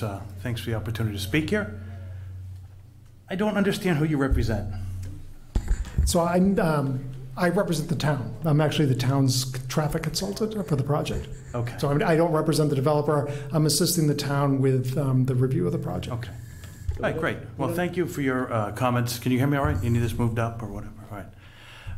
And thanks for your questions. As a longtime resident of Irdloc, I do have a few things I'd like to say that just don't make sense to me. I mean, the two access points out of the building going on to Irdloc just doesn't make sense. Because, most of these apartments, I would assume in today's standards, aren't going to be all that cheap. It'll be a couple of people at least living in them, cars moving, people more than likely going to work in the city, Worcester, Auburn, or even down in Connecticut. But you know that anybody that's going to leave that facility is going to go back up Irdloc, down Mill Street, through Pine, and work their way out the back. So you've got all this pinch point coming in here, and most of your people that are going to commute to work are going to come out, around, up Irdloc, and out. And you mentioned that, and I could see exactly how that will play out. I mean, nobody's going to go through the main street in the morning. No, I mean, they're not going to take long to figure that out. So I don't know why, if they're, I mean, these are some smart people back here. I mean, you should definitely figure out a way, a lane or whatever, to get these people out of Mill Street, so all the people heading that way aren't going to pinch the heck out of Irdloc, because that's just going to create a mess there. The reality of it is when I walk out there a lot, I mean, it's a cut through for a lot of people going to Connecticut. So we have a bulk of traffic that is already coming through there. Somebody was mentioning speeding. Somebody was mentioning who's going to monitor the "don't park here" signs or whatever, right? That's all a police issue. So, you know, that's not really a thing. The thing is the amount of traffic, right? So you're going to basically take two, if I understand this from the drawing, you're going to take two, all these units are going to come out into this one spot, and if these people are going to work in the morning, most of them are going to loop back up Irdloc and head out. I don't see why, you know, I mean, I don't think a lot of them are going to head the other way. The walking thing is a big thing for me, right? I mean, as a resident who uses that traffic signal at Village and in West Main, East Main, right? So, I mean, that's another big thing. I mean, if you've got introducing that many people in here starting to walk and you're going to foster that and create that, that's great. But that button's going to get pushed a lot. And especially during commuting times, when that button gets pushed, that traffic that's already backed up all the way up, almost up to here some nights, will be backed up even further. And putting a crosswalk even further down sounds like a great idea because, you know, these people are going to walk out of the bottom of Irdloc, right? And they're not going to, what are we saying? You got to walk all the way up to Village and Mill to cut across? I'm just saying, they're going to walk across the road. Really simple. So, I mean, you really need to take into account what the realistic lives of the people that will live in that area do. Unfortunately, some of the planners and the things, it's all in a box, but I'm looking at what people are probably going to do in the area. Another thing I didn't see was touched on briefly in the beginning, and I'll go back to one of the drawings of the building. And they mentioned really quick something about storage facility, something about a tap house. I'm excited about that, right? But, you know, there was some other multi-use things. I see no provisions in that for any kind of public access to parking for any of those things that you brought up. Am I missing that?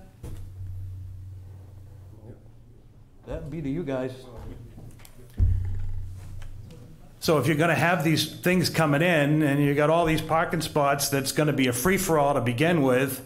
And I really think you're missing the boat on not assigning parking spaces to units. You view that if it was condos. If it was condos, everybody would get an assigned parking spot. So people would know where they have to park. The guests would know where they have to park. You know, you're going to make it a free-for-all. I mean, cars will, I mean, once you reach your occupancy levels, cars are going to spill out all over the place. Let's just face it. People are going to have parties. They're going to have gatherings. If you want to have multi-use down there, you guys want to cut the parking back, and I'm sitting there going, you know, if somebody wants to come up to a tap room or somebody's coming to visit their storage locker, I don't see where they're going to park in spaces that are the residents, you know, and then what happens, right? So help me to understand where you plan to park the people that might want to come in and use those other uses that you already have described. The number of parking spaces that are required take into account both the residential uses at that 1.5 spaces per unit, and then we also did a calculation accounting for the commercial space that's in there, be it a event amenity space or tap room. And so the request of reduction in parking, that 8% that was referenced earlier, is what we're looking at when we account for both the residential units and the commercial. And it wouldn't all be people coming to the site. We anticipate that would be used by the residents there. So there would be some overlap in the parking demands between people that are already there and just going to use a different portion of the building. Mr. Chairman, just in answer to your question, looks like the way they broke this down, they talked about one parking space per bedroom as opposed to unit, which comes to 200. There are 206 bedrooms, so that's 206 spaces. The amenity space, which is that building in the back where they're talking about. Yeah, with 28 spaces or something, whatever I saw back there. 23 spaces 23. for that, brings it to 229. They're asking for a reduction to 239. So that's actually 10 spaces over the 229. I suspect that extra 10 spaces is because I think like 8 or 10 of those spaces are handicapped parking. But just so you know what their breakdown is, what they're saying. Yeah, I just didn't see where, I mean, again, if you pull up the map of the facility, I didn't see where you were going to put those businesses and then where the parking would be in relation to those. Well, the unusual thing is, again, it's I know. actually 262 spaces in right. the way that's presented right now. Yeah. So they're going to need them. when it gets near occupancy, it's really simple. I mean, just because you have a one-bedroom, you can't assume there's one car. Two people generally have to work nowadays to afford an apartment. So that's the reality. Again, I'm talking more reality than, what people have for numbers. But I think, as I said, I think you got a big issue with the amount of cars that are going to loop back out of Irdloc and come up and out the other way. You're also going to have a big issue with people walking. Again, there's, sounds like these guys might know how to mitigate that a little bit, but I just want to understand how it's, and there is no sidewalks on Village. I walk down Village all the time. I mean, from Irdloc to the set of lights down there, it's just dirt, right? So, but anyway, I appreciate your time. Is there other meetings they're going to talk about some of the fiscal stuff for this? Because I didn't see those at all. Well, this is just this. This is for the planning and Site- parking and all that other site plan, stuff, yeah. right? And it will be continued because we won't go through Yeah, everything this all evening. right. Yeah, so again, I think they're making a big mistake by trying to pull all the ants into one spot. I mean, you need two egresses on different sides out of this place, 275 vehicles or whatever.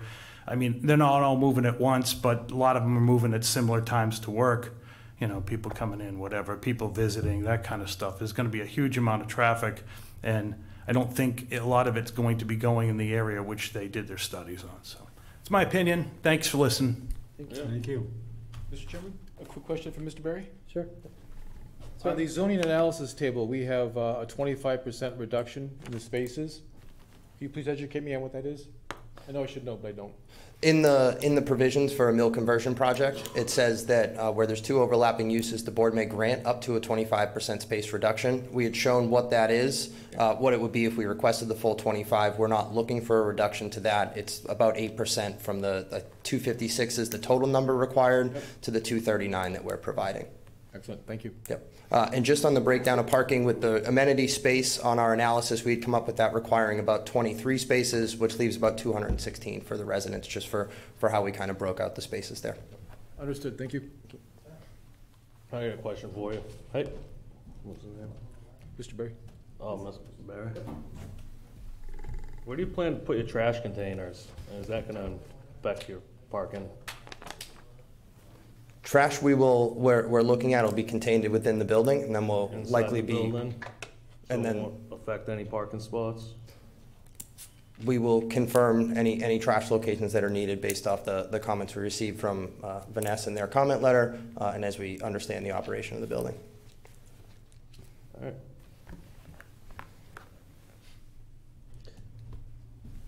Anyone else like to speak?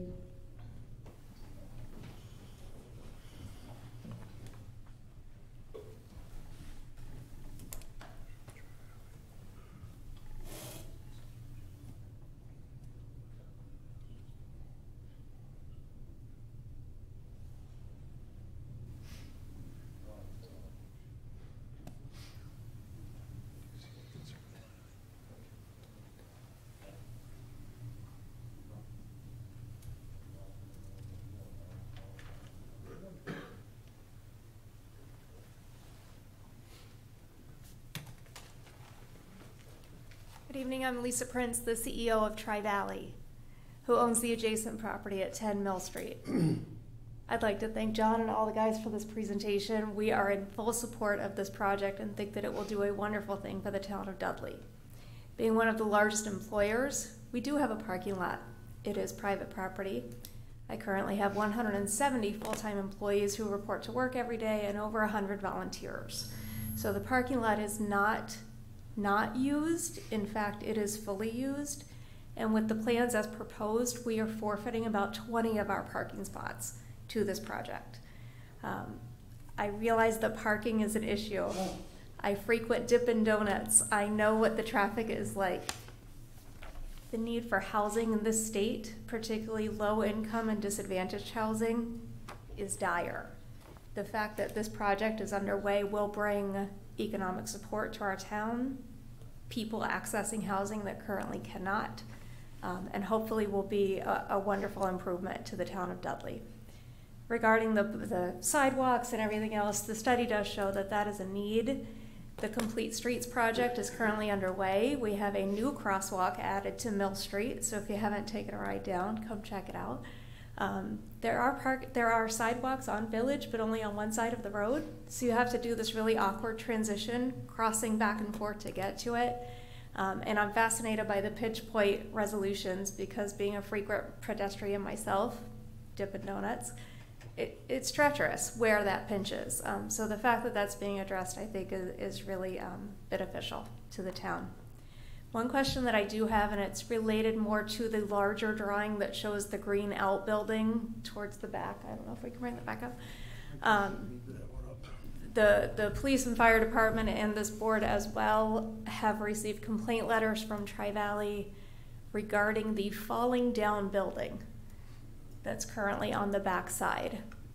The roof is about to fall into the river, and I'm wondering if that top, that piece right there, is that the current falling down building, and when could we expect it to be repaired? Is that primary in the project, or do you have any idea? So work on the project would not be able to start till we get all of our approvals. So it's tough to say when it would be started. Just for a quick clarification through the chair, is that the building that has those pipes sticking out of it facing Yes. your parking? Okay, yeah, that Yes. is pretty bad. Yeah, so that is not slated to be destroyed, that would be improved upon. Improved upon. Okay, right. So the only destruction currently outlined is the old flea market Is the old flea market construct portion. in the front. Okay, thank you. Plus That was the only thing. pavilion on the courtyard. Yeah, this courtyard area here, this is a portion of building that will also be removed. Great, which really preserves the integrity, the historic integrity of the entire building. But if we can get the roof to stop falling into the river, that would be great. Mr. Chairman, to the CEO of Tri-Valley, thank you very much for being here this evening. Was there any thought given to allowing access through your property to the parking lots? Absolutely. As John said, we've had several conversations about this. Is there any chance that those conversations are ongoing? I'm always a phone call away, so yes. All right. They have your number, I assume, all right? Because has been mentioned numerous times, that whole Irdloc situation is problematic at best. Yes. And you had mentioned speeding on Mill Street. We deal with speeding in our parking lot. There's only one way in. But it's 2 lanes. Employees and the volunteers that we have, but certainly it could be considered. John absolutely spoke correctly. I would prefer that the 2 parking lots remain separate for a whole variety of reasons. But as the planning board develops the plans and as Camden and everybody else continues to look at this, again, we are in support of this project. I'm not an engineer, Mr. Chairman, but just observationally, that looks like by far the best access to that property. And Irdloc is a distant second. Mm-hmm. You have a 2-lane driveway there. Absolutely. Yeah, and you have pretty good access, pretty good visibility on either side of Mill Street as you enter or as you egress. So if there's any possibility that could be revived or reconsidered, I would. So through the chair, I was thinking that, but my first question was going to be, because I don't know, does Tri-Valley lease that building, or do you own that building? Dudley Mill LLC owns the building, and we rent it from Dudley Mill. Okay, you have a long-term lease? Yes. Okay, because I think they've got to have an agreement with Dudley Mill LLC if they wanted to get a right-of-way or some sort of access across that. To Mr. Wauchoba's point, no doubt, but I would suspect that the leasee would have some influence perhaps with the leaseor. Yeah. In as much as there's some monetary considerations involved here. Yes. But I just think because we've outlined, at least in theory, that, and it seems practical to me, that a lot of the traffic is gonna go that direction, that other direction, towards Pine Street. Yeah. And one of the ways you could That would really greatly have to be alleviate- considered. While the solution may seem to be an easy one, it is not that easy and not that clearly defined, so. But the pinch point, the previous speaker mentioned, it's a valid point. A lot of that would be alleviated if a number of the vehicles exiting that parking lot were able to exit through the current tri-state driveway. and not go back towards Irdloc Place at all. Just a thought. Thank you for your time. Thank you. Thank you.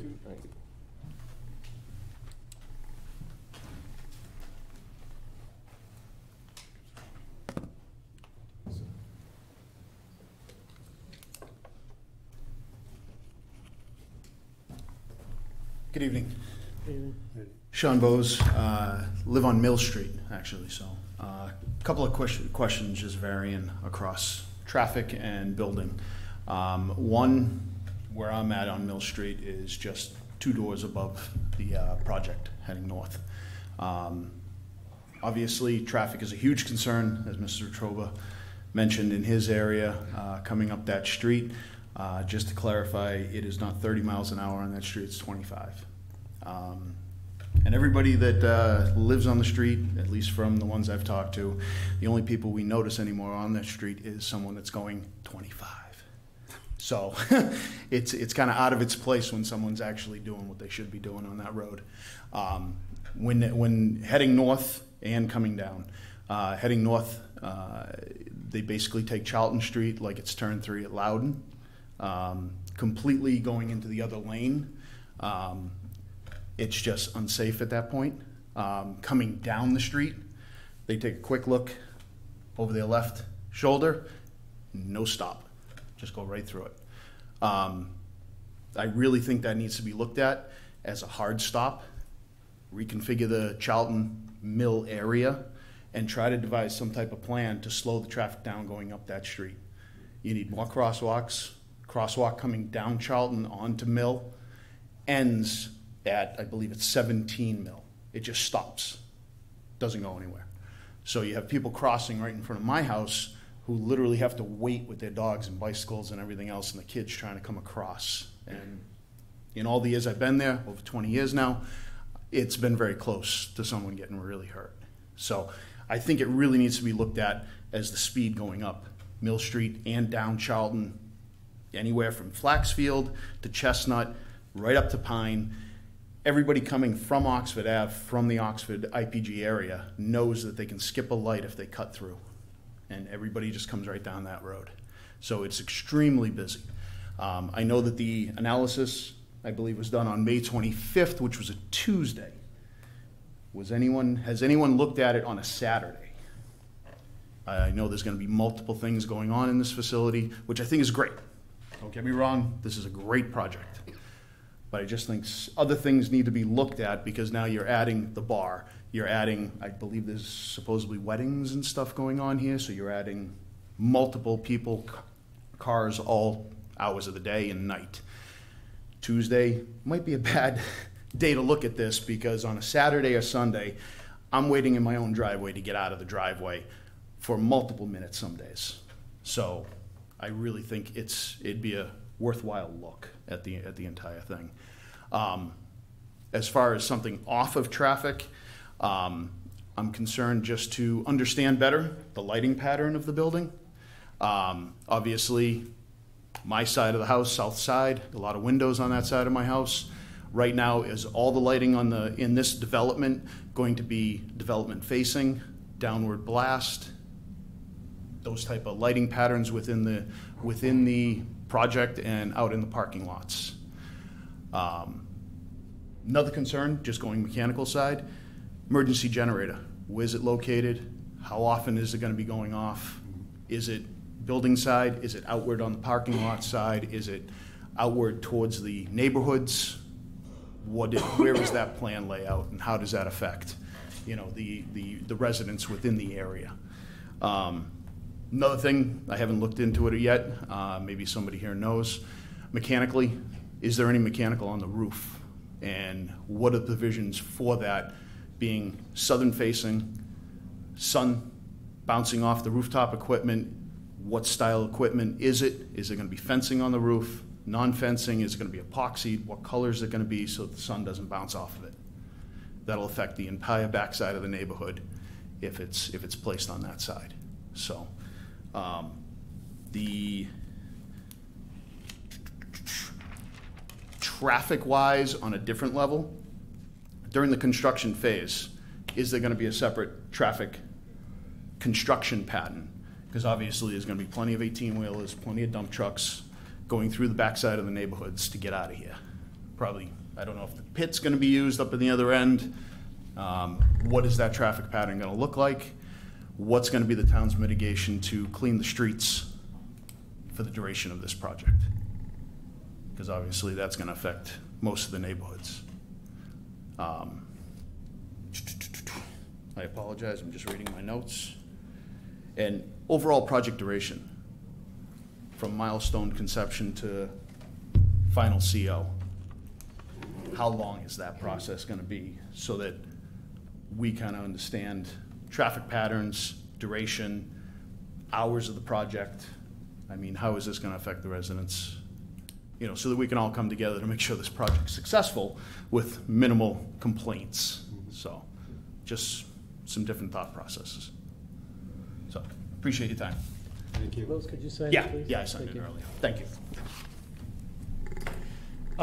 So we're taking notes on all of your questions, and we'll certainly come back with any answers we can't provide tonight. Just in terms of the lighting plan, we did provide a lighting plan in the package. All of the lights for the parking areas would be dark sky compliant. They would be downward facing light fixtures, and we've provided a photometric plan that shows that there's no light spill over the property line, so there shouldn't be any bright light shining into abutting homes from the project. But in terms of project duration, those kinds of things, I think we'll get some information together for you that we can come back with at the next meeting and have some more definitive answers for you on that. Thank you. Anyone else?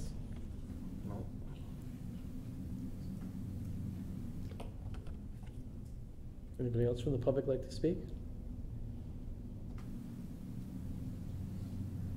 Okay, so we're not going to close this public hearing, right? Correct. So we're going to continue it. And the next one that's scheduled for this project will be in December? It's up to you. I think our next meeting is December 8th. Right. I think that's a nice time to continue this hearing, if that's agreeable to everybody. Is the applicant okay for the December 8th meeting? Yeah. Okay. I do have a continuance request form for the applicant to fill out for that date. Okay. That's one copy of the meeting minutes.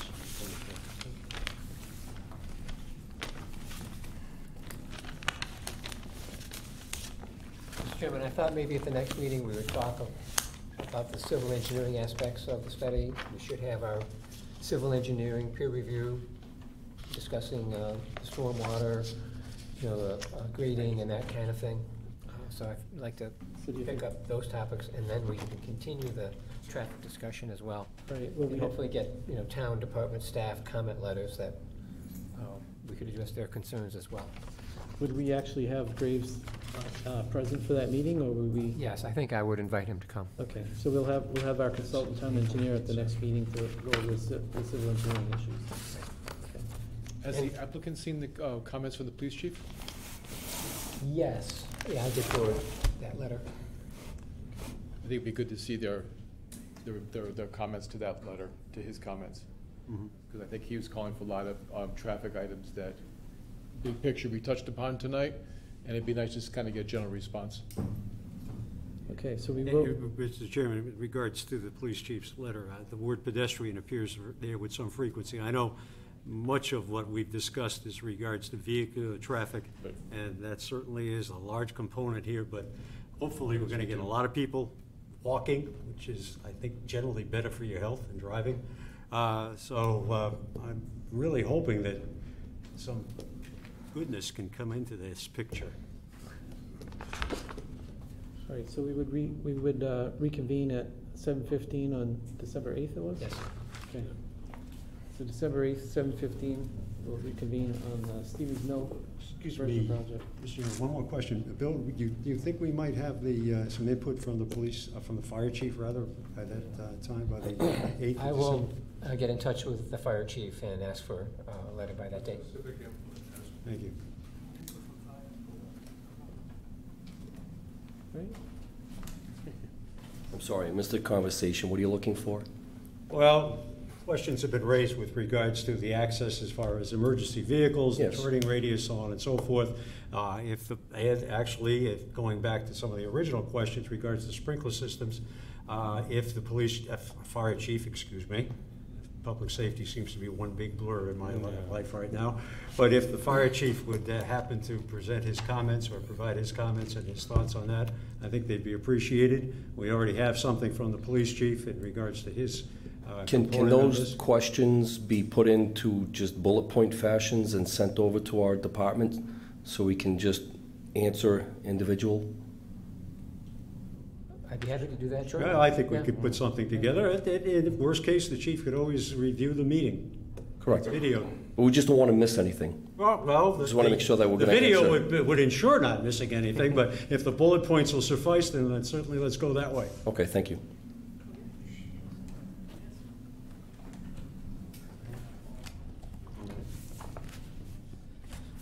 Alrighty, so we'll see us back on December 8th at 7:15. Thank you. Thank you.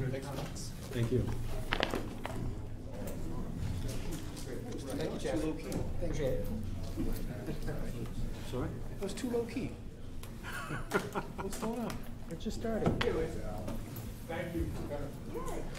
You don't shoot all the arrows in your quiver on the first go. I meant for the public. For the public. Oh, yeah. Three. I did expect that. Approach the microphone. Oh, yeah. I guess you just do this all over the stage. Alright, Moving on. next item on our agenda would be the discussion of rezoning of a portion of Southbridge Road, Route 131.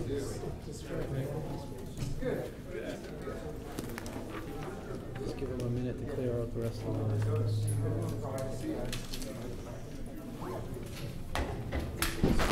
Where did I miss this? I thought we were going to middle. Hi, Mr. Chairman, members of the board. My name is Jamie Kamasi. This is Michael. I'm a neighbor. I live at 70 Southbridge Road. He lives at number 86 Southbridge Road, 131. We would ask to put it on your schedule to possibly change the zoning from 70 to 86 to be industrially zoned. I currently have a business there.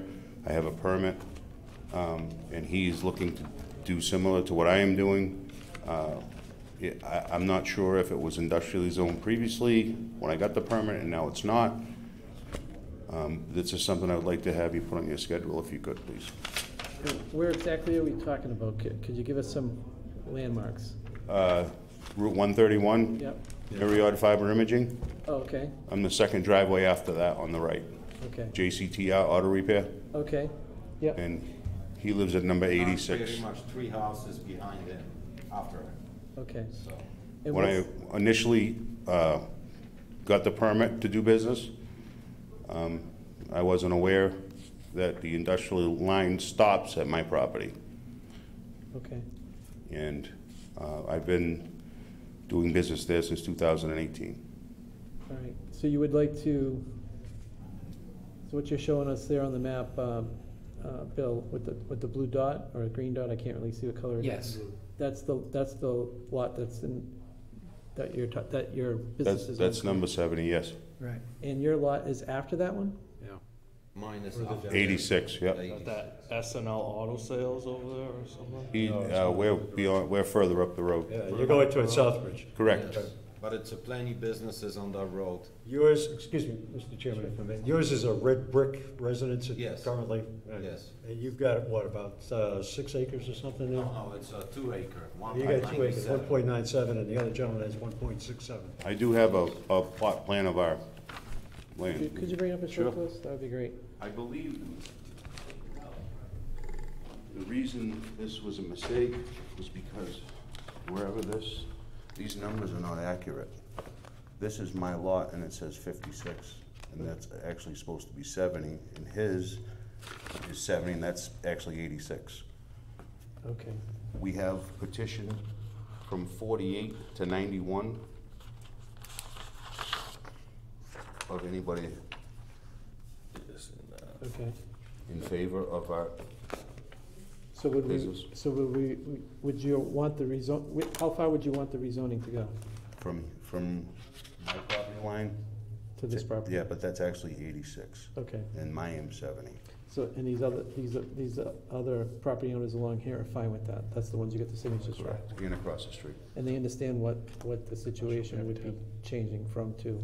From residential to industrial. It is industrial right up into that line. Okay. So we would be talking about an additional 1, 2, 3, 4, 5, 6, 7, 8 lots. Sure. Okay. We have to rezone. Yeah, that's not spot zoning if you have more Bill, than 3. Is there a tab for this? Yeah. Excuse me? Is there a tab for this? You need to see my. There's only the petition signature page. Is the only information I have on it so far. Where's that? Petition is. I know it was emailed to me, I didn't print it out. The yellow tab. After the yellow tab. I see the, Okay, got it. Yeah, I see the petition. Is that all we have? I just asked the applicant to come in this evening for an informal discussion about what they intend to do. So I didn't really ask for any detailed information. I thought they could present in their own terms what they were interested in doing. So if we take a residential zone and change that to an industrial, and there's existing residences there, how does that affect those residences? They become non-conforming. But that's okay because they're there already. Well, there's perhaps other ways to go about it. We do have, on West Main Street, we have a business overlay district. Oh, God. So we could extend that business overlay district to cover these properties so that the underlying district remains in place and those homes continue to be conforming. So we're asking for this change, we're asking for this change because there's a business operating in the residential 43, right? Yes, my business is operating currently, yes. Okay. So isn't he grandfathered? No. I started in 2018. Okay. You've done some, You excuse me. Mr. rezone Chairman. those residences to industrial, even though they're pre-existing, they become non-conforming, which means anytime they want to do something on their property, They like have the say, right put up to. a garage or something like that, they can. Well, Well, they gotta go to the ZBA and get a variance. Special permit. Yeah, it's non-conforming. They're at the whim of the ZBA. This petition you had signed, when was this signed? I believe in May, excuse me? Of this year? Yes. Because this says, "We, the undersigned, are in favor of allowing a special permit being issued from the town of Dudley for these two properties to operate a business." Right. So you didn't ask these people how they felt about rezoning. I did. I explained the whole thing. Why doesn't this say, "We, the undersigned, are in favor of allowing the town to rezone"? Because at the beginning, we went, when we came to town, we had information that we can apply for a special permit to use our property as a business, but turns out that I guess we cannot do it. So it's not an allowable use in residential. Correct. Yes. Doing residential. So, So who issued you the bill, so you had a business license to operate there? Look, I have it right here if you'd like to see it. But he has since. Was there any the building permit issued or commissioner has anything? issued a stop Yes, I pulled stop all the work order permits. or cease and desist. Who did? I pulled. The building commissioner? So the current building commissioner issued a cease and desist? Yes. That's a cease and desist. So even though, For 70 Southbridge Road. so even though the town gave approval for the building permit, They shut them down after? that doesn't seem very fair. No, not at all. All my permits were in order, and there's my business permit from the town as well. Yeah. And you And filed I've been doing business for 3 years. and you filed an LLC out of that location? Excuse me? You have an LLC out of Yes. that location? Yes. So why would they give you cease and desist? If they give you an LLC? Because it's a zoning violation. But if, It's a zoning violation. He would like to sell cars on his property at 86. If I may, Mr. Chairman, 86 is strictly a residence right now. Yeah. Yes. So there's no zoning violation, there's no zoning issue pertaining to that property. So the only one that really under consideration at this point is 70. But he would like to sell. He would like to, right. Well, I would like to win the lottery, and there's a lot of other things that go along with that, too. But in any event, But from what a hot button issue for us at the moment is your property at 70. Okay. So, Bill, why wouldn't we look at making all of those lots from 80 to this gentleman's lot? Why wouldn't we look at making that, make a little section on that road, like a business 15 zone? You could. Because that allows businesses and it allows residential. We'd have to ask the dwellers if they would like that. It wouldn't hurt them at all if they wanted to keep it residential. Right. But it does allow businesses. To Mr. Shinacki's point, they would have to somehow be aware of this, I would suspect, and you'd have to bring them into the picture. I mean, I don't think we necessarily want to change something without. No, I'm just saying. I think business 15 would be less than changing it to industrial. Because if you change it to industrial, like the planner just said to you, you'd have a non-conforming lot, and your house would be non-conforming because it's not. We don't allow residences in industrial areas. But if you have a business zone, you can have residential and you can have business. They can coexist. I mean, it is a state road, I'm assuming. Right. Most of West Main Street is business 15. There is multiple. I mean, there's multiple businesses on the road. It just seems to just stop. Right. Actually, Mr. Chairman, if I may, this, other than Schofield, this probably represents one of a possible opportunity for future business development in town. Right. And there already are. And if you come from the Southbridge side, there's a lot of industry in there, metalworking and MBS and who's the other guy that's in there. So that the area is seemingly transitioning with or without our permission or awareness from a residential to very much a commercial or business area. And also at one point, when I spoke with my neighbor at 84, she said that was like they were selling pools over there. There was a pool place way back, so that was a business before that too. So I mean, I think you just have to look at the. She even told me that the both houses, which they now they separated to two separate houses.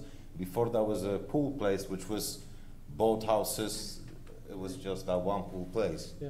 So I think someone was actually running a paving business out of there of some sort at one point. Yeah. Possible. So could we do something with the business 15 that would alleviate the issue, but not put any kind of a disadvantage to the houses there? Yes, as the chairman mentioned, residences are permitted in business 15. However, it permits businesses. So the point of that district is to make it a business zone, which would affect the people that live in that area. So we would need to contact them to make sure that they would be okay with having that area rezoned for business. Right, but so is the building commissioner going to give them cease and desist for having a house in business 15? No. You sure? I gotta they got building permits too, just like this gentleman. This business application, this application for a business license that you filled out, Yes. this was in 2018? Yes. And this was signed by the town clerk and stamped. Yes. Well, the town clerk And doesn't. business type is left blank. But Steve, Nobody asked you what kind of business this was? They did, yeah, I told them exactly what I was doing. Steve, the town clerk is not the zoning enforcement officer. I understand that, but why didn't the zoning enforcement officer have eyes on this? I mean, are you I don't telling know. me Or I the can go building into permit, the yeah. town clerk's office tomorrow and say, I wanna get a business license for ABC Corporation, and not tell them what I'm doing, and not tell them what I'm zoned, and I could get a business license? Well, I think there was a lack of communication here. The building commissioner probably was not informed of this, and there was no actual building permit required, so he just never knew about it. I did pull a permit when I built the building. Mr. Chairman, to Mr. Wetruba, is there anywhere on there even a blank space indicating the zoning? No, there was nothing. Nothing on that form at all to indicate what this. But there is a checklist list that says business type, and then in parentheses it says required. Okay. And there are 2, 4, 6, there's 8 things you can check off here. Retail, restaurant, office, nonprofit, entertaining, Mr. manufacturing, Chairman, healthcare. we're digressing into the past. We need to solve this gentleman's problem. Right. Well, I would Let's talk like about to, business 15. I certainly would like to see this not happen again. I don't know about you. I think it's a travesty that happened in the first place. I would suggest perhaps that maybe the form should be modified and that the zoning pertaining to the particular property be indicated on there and someone do a verification on that. Okay, but getting to Dan's It's after point, the fact. we want to just fix his problem tonight. There's no way in heck I could see that we would rezone this area industrial and stick all those houses and make them all non-conforming. So what Guy's suggesting, I think, is Agreed. is more realistic, Agreed. right?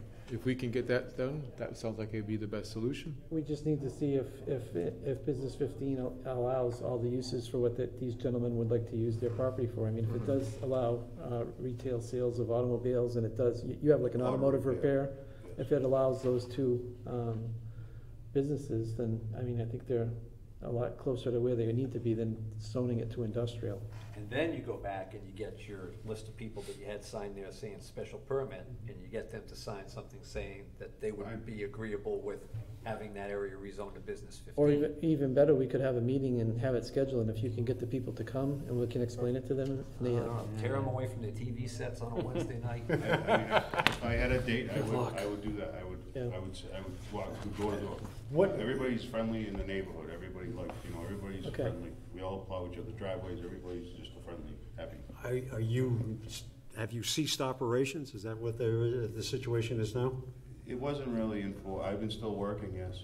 I have been working. I mean, in the shop, but not as much as it used to be. I mean, this happened in the middle of COVID, which was already a strangle. It was not easy. I mean, it was just, the timing was horrible, and, I did ask for permits and Right, because proper. you built the building to work in. Sure. Yeah. And you got the permit for that. Yep. So it's not like you were. I'm insured, I have everything. Yeah.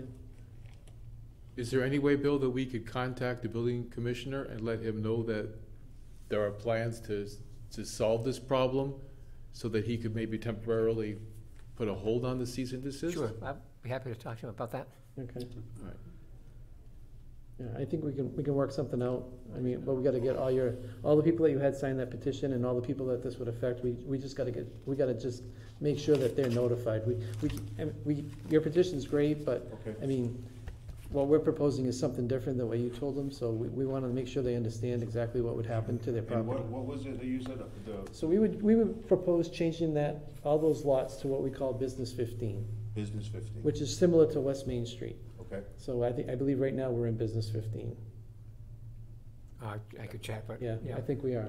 So, you're allowed to have businesses, you're allowed to have residential, you're allowed to have mixed too. Like if you had a 3-story building, you could have an apartment on the top floor, you could have a lawyer's office on the second floor, and you could have a shop or a store on the first floor. It seems like the best Right. avenue to go. Yeah, it's all Business mixed. 50. Mr. Chairman, with Bill's consent, obviously, I would suggest that you maybe check with the town planner in terms of the wording of your petition so that it is clear that we're talking about this particular zoning aspect as part of it to Business 15, and hopefully some verbiage in there so that the folks who are signing this understand what it is that is involved here.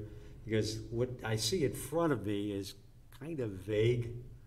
We need to allow a use table. We need a table. We need to look at it. Yeah. I did, and automobile sales and service are allowed by right in Business 15. Okay, all right. But both of us, when we went to get the signatures, we explained to all the neighbors what kind of business we would like to do, so I guess all of them knew worded as before if they you have a signed problem it that doing business. I would like to sell the cars out of my lot, and Jamie would like to. But just because the neighbors are okay with it, that doesn't mean the town would be. Right. Yeah, no, of course. But then what would happen is in the Springtown meeting, we could do an article to rezone those lots to Business 15, and we would hold a public hearing on it. I mean, it would be good if your neighbors could come to the public hearing so that they understand what's going on. And then we would make the recommendation at town meeting that those lots be rezoned. And that's in May? That's in May, Yes. Yeah, unfortunately, that we just had a town meeting, so we're kind of stuck until May. I understand. Yeah. Well, thank you for listening. Yep. Appreciate anything you guys can do. I appreciate it. No problem. Good luck. Thank you. Thank you. Yep. I'll talk to you soon. Okay, good. Thank you again. Thanks, guys. Thank you. Yep, Good night. too. Good night. Okay, so we took care of that. Hopefully we're still all on the board. So after that, we came up to, I believe we're at planner's plate, number 3. Okay, just wanted to let you know that the Zoning Board of Appeals approved a variance for the slope situation on the Progress Ave driveway. Okay. The board had pointed that out to the building commissioner, who then pointed the applicant to the ZBA to get a variance to exceed that 6% slope maximum. So he has gotten that variance, so he's now legal in terms of his slope. Okay. Excuse me, Mr. Chairman, question to the planner. As I recall, the highway superintendent had some questions or concerns regarding that. Yes.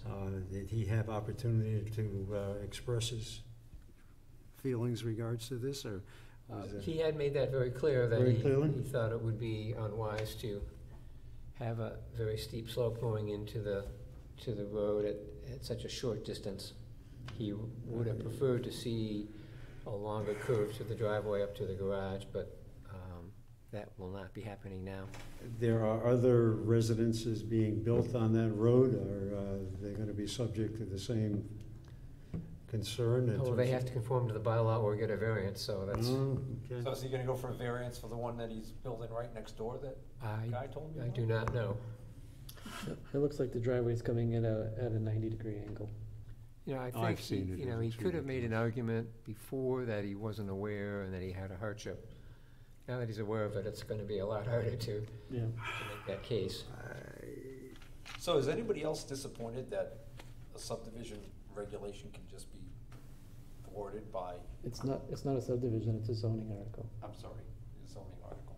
zoning law. But still, it's You know, Mr. Wetruba, I may be overstating this, but it seems that it is easier to ask for forgiveness than it is to ask for permission. I love that old chestnut. You know, and somebody, Ask anybody who's the building a inclination swamp. seems to be, I'll do it, then I'll get somebody to give me an okay after the fact. And maybe I didn't know I was supposed to do that, but now I've got an okay in my back pocket, so everything is copacetic and I'm a happy camper. Well, as Dan would say, that's in the past. Can't dwell on it. Okay, is that all you had for? No, I have two other things. Sure. The ZBA also had a request for a use variance for a lot on Fish Road. There was a vacant lot, and the owner had applied for permission to build a single-family home, which is in an industrial district. And as we just discussed, residences are not permitted in that district. However, town council rendered an opinion that said that use variances are not permitted in the town of Dudley. So that variance then was denied. However, the neighborhood has sort of come to some kind of a consensus that they would like to have their neighborhood rezoned, because their homes are non-conforming in an industrial district. And there are some vacant lots, as was the case with this situation, where the owner cannot build a residence. So there has been a sort of a letter to me asking the planning board to consider We just rezoning experienced. that. So I think we'll have that neighborhood come in after the first of the year to make their case. And if you want to sponsor that article, then that would go to town meeting in the spring as well. Okay. Were they looking for Res 43 out there, or how big are the lots? Res 30? As you can see, they're sort of on that map there. There'd be Res 87 is what the surrounding neighborhood is like. So if there are any house lots currently on Fish Road that don't have the 87,000 square feet, would they become non-conforming? As to area, correct.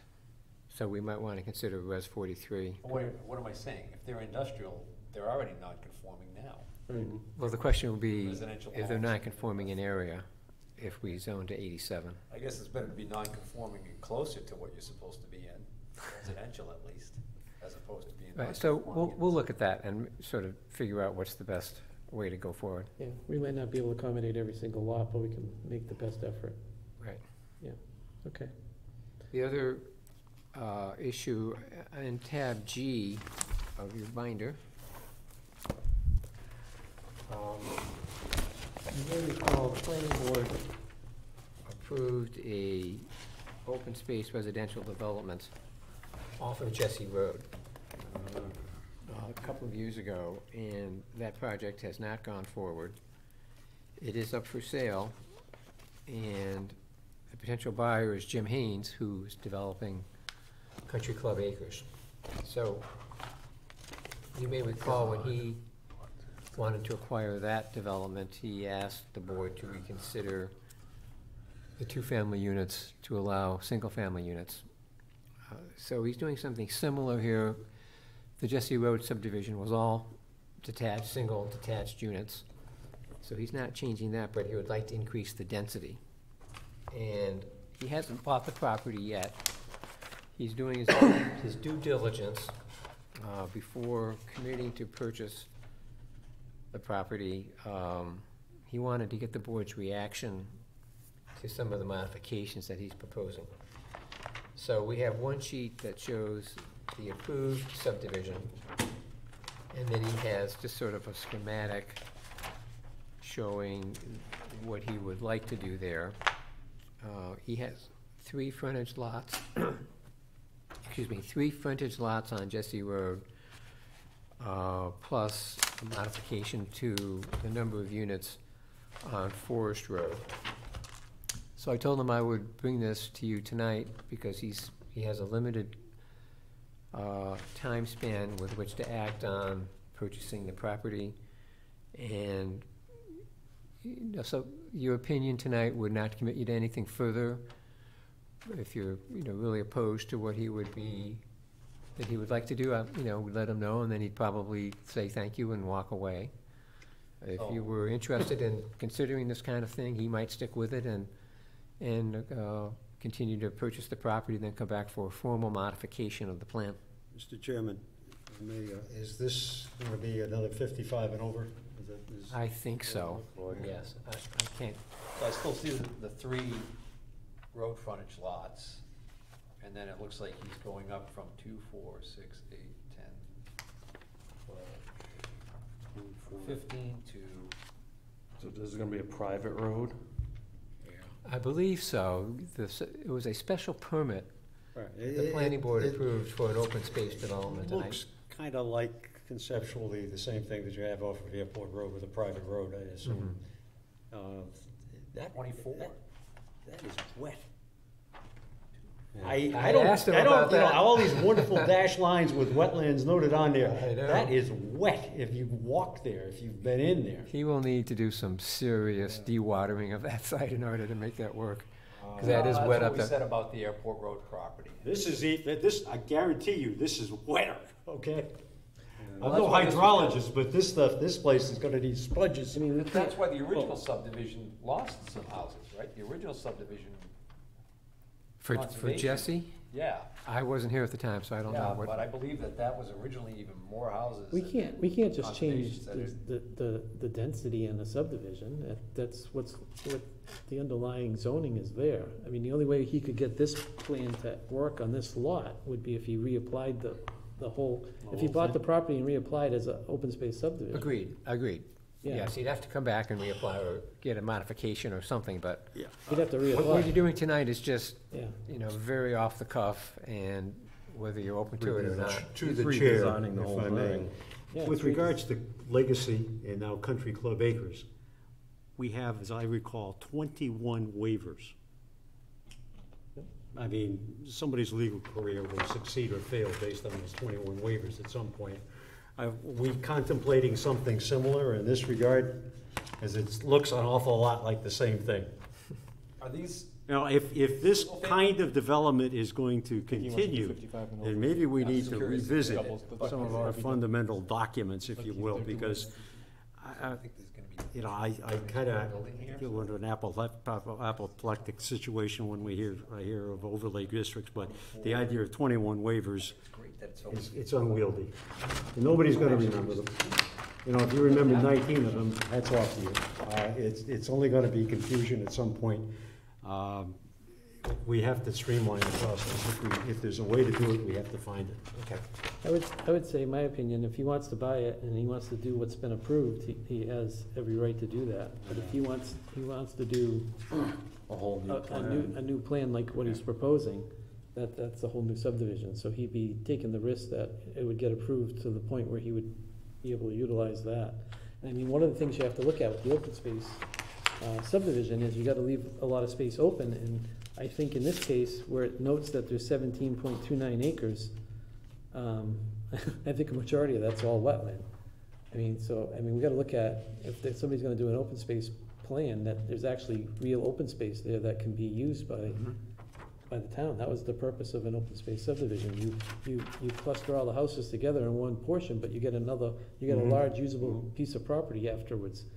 What I'm seeing here is just basically clustering all the houses in the usable portion, but there's no other open space other than the wetlands.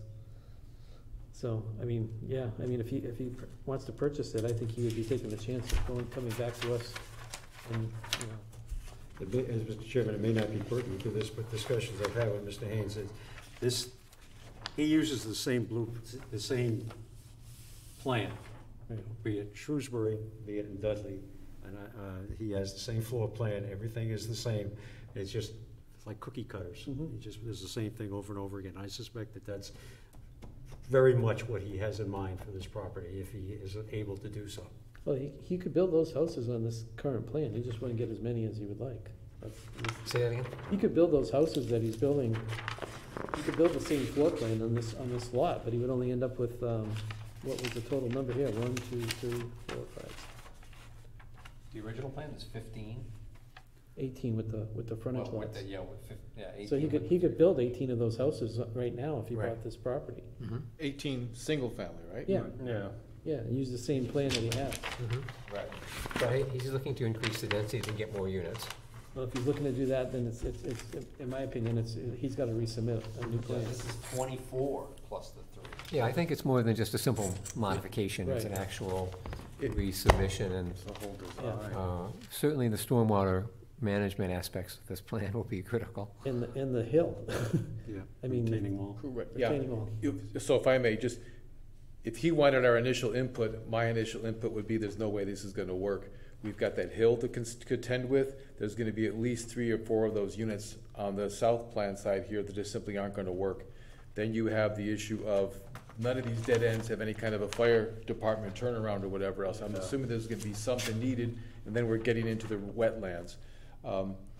You guys will look up on the existing plan, we do have one open space area just after lot 16, so between 15 and 16 on the north side of the plan, kind of an L shape. There is an open space there. Oh, yeah, okay. And there's no open space showed on the other plan. So, I mean, if he's gonna actually try to get this done, and he's not showing sidewalks either, I think especially in a 55 Rover, we're gonna want sidewalks on both sides of the streets. So taking the sidewalks, the turnarounds, the open space into consideration, he's gonna lose at least 4, 5, 6 of the units that he's proposing, and which is gonna put him right back down to the 15, 18 number, whatever he has in the original I plan. mean, So what's the point? he should just, if he's interested in it, my recommendation would be just buy it as is and build what's there. Yeah. Do what?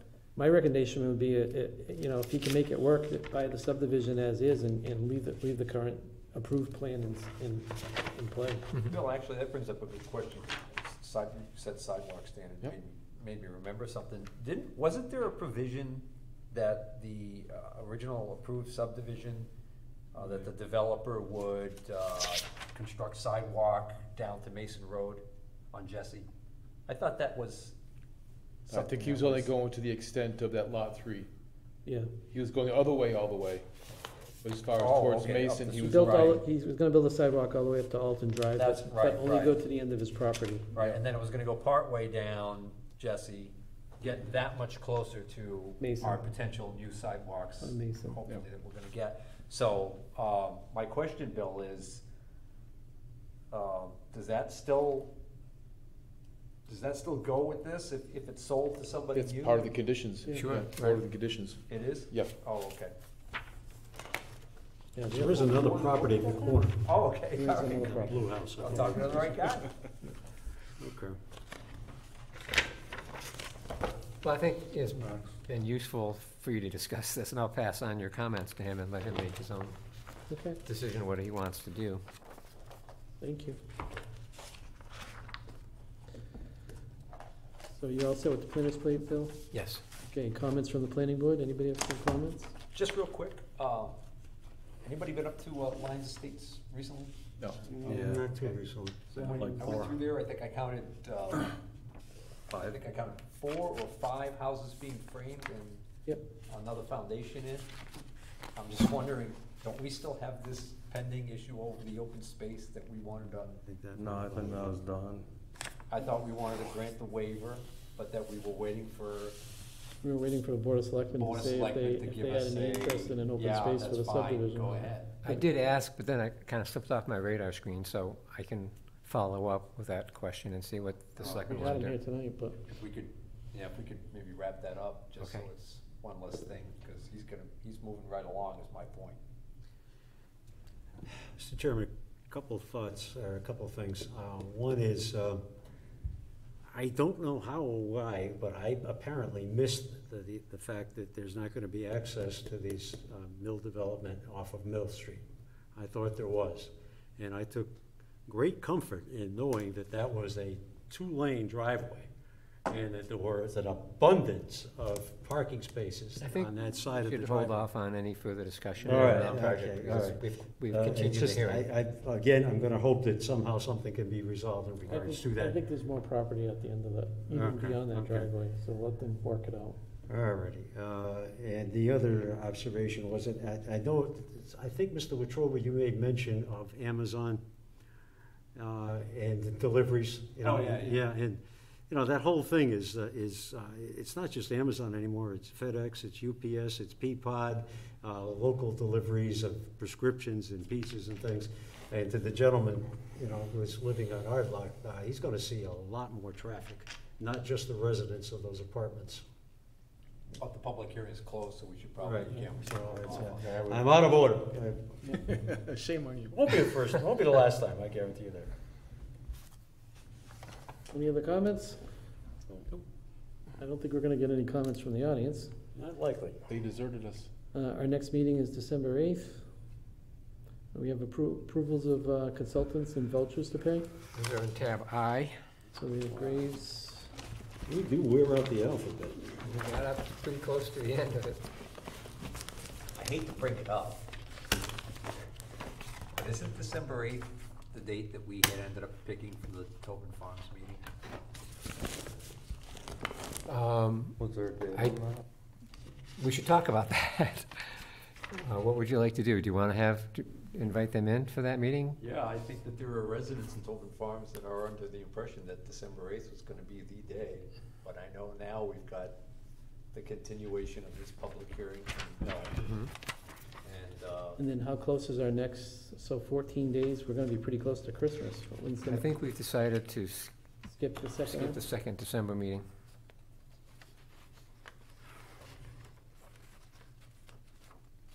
Just my 2 cents. If we could call Tobin Farms in first at 7:15, and then Stevens Mill a little bit later, We already told them that they were We've coming back. already at 7. scheduled that, so with the planning board, we haven't put an agenda out yet. when you continue a hearing, you have to set the time and In the date. public hearing? Yep. Right, for the Okay. continuation, so we can't really change that now. Yeah, That's unfortunate. But we could do it afterwards, you know, we could do it at 8:30 or something if you wanted to. That would involve putting a hard stop to the Stevens Mill. And I'm all in favor of that. well, it's not like we're gonna be done Stevens Mill after the next meeting anyways. That's pessimistic. It's, it's gonna take more than 2. I think we have a lot of open-ended questions. Yeah. That's gonna take a while. And I mean, it doesn't sound like their plans are finalized. It's still like they've got some things in draft We're form. talking about numbers of units and the Yeah, I mean, apartments. so, So we had talked about, I thought we had talked about sending out unofficial letters Mhm. Yep. to the residents of Tobin Farms. We can do that. To make sure that they know about this meeting, so if we're still thinking about doing it on the 8th. that's When 'cause do we it's- want those letters to go out? It would have to go up pretty quick. Yeah, at least 2 weeks. the mail deliveries supposedly this time of the year for one or more reasons. It's supposed to be delayed, as I hear it. There's no packages going out this year. What's that? No packages being sent. You can't buy anything. Supply chain. Post office is doing fine. Well, you can still buy stamps and envelopes, I think. I was in the dollar store. There's still plenty of envelopes. So, is it your pleasure to have that Tobin Farm neighborhood meeting on the 8th at, say, 8:30? 7:15, 8:15. That gives us an hour and 15 minutes with. I mean, hour, yeah. 15 minutes, right? Yeah, so 8:30. Is that long enough for the continuation, or would you like to? I mean, it'll have to be. Yeah, I mean, for the continuation, you said the civil engineer is going to be here, right? Yes. They don't have a full set of complete plans. So we're talking about something in theory. And that would be something that we should probably bring up at the next meeting is special permit is for complete plans, isn't it? We need, yes, Yeah. we need final. So this could go on in theory then for 3 more months until they can complete plans. So give them 15 minutes, set it for 7:30 for Tobin Farms as far as I'm concerned. I'd rather give sufficient time to have department heads make their comments and. Yeah, I think we should give him at least an hour. I mean, we're gonna invite Jeff Walsh here, so I mean, I don't want him to come out for 15 minutes. No. So, I would say at least an hour. So 8:30 should be okay, an hour and 15 minutes. Sure. All right. So, 8:30, December 8th, Tobin Farms informational meeting. Yep. We may also have the water treatment plant site plan submission for that meeting. Oh, Jesus. That's off of Schofield Ave. It would be considered a minor site plan because it's 4,400 square feet. And The 40,000 gallon tank they're going to put in there? Something like that. I haven't seen it yet. This is the PFAS system? Yeah, PFAS. Yeah, so it would be a treatment plant. So Should it be doesn't fairly require a quick. public hearing. We would still have a peer review by Graves. I would say we could do that in one night. I would hope. And we could have Graves here too, for that? They'd be here for that, for the other thing, so yeah. It's the town. They would never do anything wrong. So, we should be all set. So we Is could there do any way, that. is there any way we could schedule our meeting a half hour earlier and do the? If the board wanted to start their meeting earlier, that's one way to do it. 6:30 6:30? on the 8th? Could you make 6:30? Shouldn't be an issue for me. Fred, do you have any issues with Don't that? forget. Okay, Okay, so why don't we plan that? We'll start at 6:30 and we'll try to get the town in first. okay. Good thought, good thought. So we're not here till midnight. Excuse me? So we're not here till midnight. Hard stop at 10 o'clock, Mr. Chairman. We're trying. We got copies circulating here. So we do have, Need signature. So we have to make a motion on these vouchers. So Yes. we've got, let's see, let me read them off here. We've got, the first So- one is an escrow, oh, we actually got different vouchers. We got a, maybe we should vote this, I think we should probably vote this escrow distribution separately. So we have an escrow distribution for Dudley Estate subdivision, total of $220.52 plus accrued interest since 10/14/2021. So this is for what subdivision? the one we were just looking at, Jesse Road. Oh, so this is okay. And that's just what was left in the escrow account? Correct. Okay. All right, so would somebody like to make a motion that we, Mr. Chairman, I would like to move that we release the escrow held for Dudley Estates and payment be made to the amount of $212, did you say? $220.52. As stated. Okay. I can second it. We have a motion and a second. All in favor? Aye. Okay, so we'll release that one. Do you want individual motions with regards to the Graves and Gatehouse, Mr. Chairman? Gatehouse, that's for, that would be for the notices, right, in the newspaper? Correct. Okay. And, I think those are just vouchers. I think we could vote them together. Mr. Chairman, I would move that we approve for payment the vouchers for Graves Engineering and Gatehouse, New England. Okay, we have a motion. Do we have a second? I have a second. We have a motion and a second. All in favor? Aye. Aye, unanimous.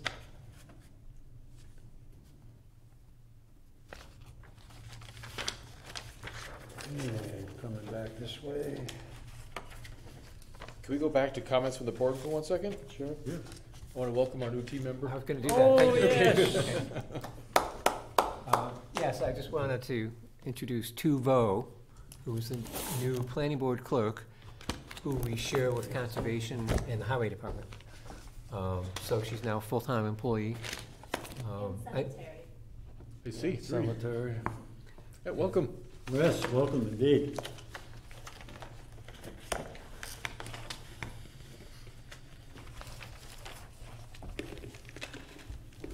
Well, we can get you a name plate away. Charlie Brown. Sorry about that. I thought I was giving you the wrong thing. You can talk to Michelle about that. Town notices. Other town notices?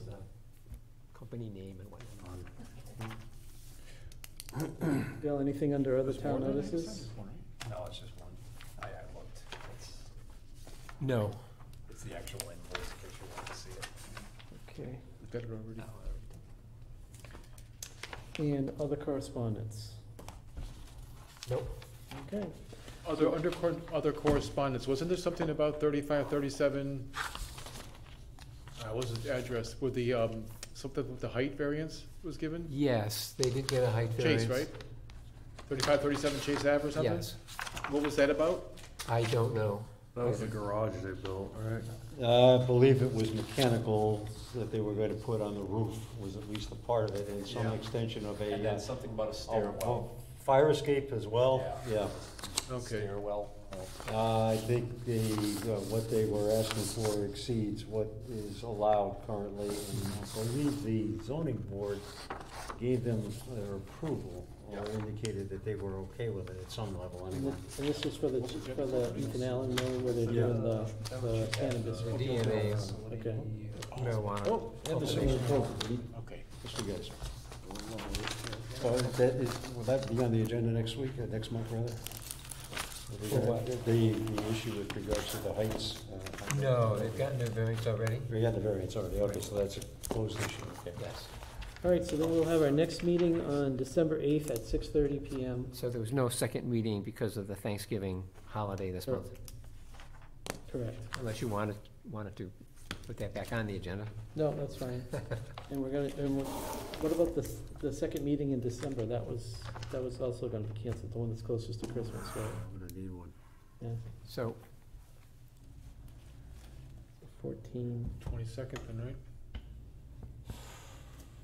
December 8th, 22nd would be the, 8 and 14 is there's no 22. Christmas gifts to buy, so Right. that last minute shopping is off the table. I mean, I'm here, I can make it, but I mean, it's the board's, the majority rules, I don't care. So that's Wednesday night. Christmas is on a Saturday this year, so it's up to you whether you want to meet that. Yeah, I mean, in the past, it's up to the board, but I mean, in the We can past. exchange gifts.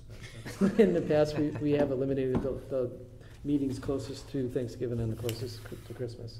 I'm fine with it, yeah. So, okay, so So- No complaints. we'll skip that one too. Skip the second meeting? Yep. Okay. Mr. Chairman, if it's in order, I'd like to make a motion we adjourn. I think it is. We have a motion. Do we have a second for adjournment? I'll second Motion and a second. All in favor? that. Aye. Aye, unanimous. Thank you, everybody.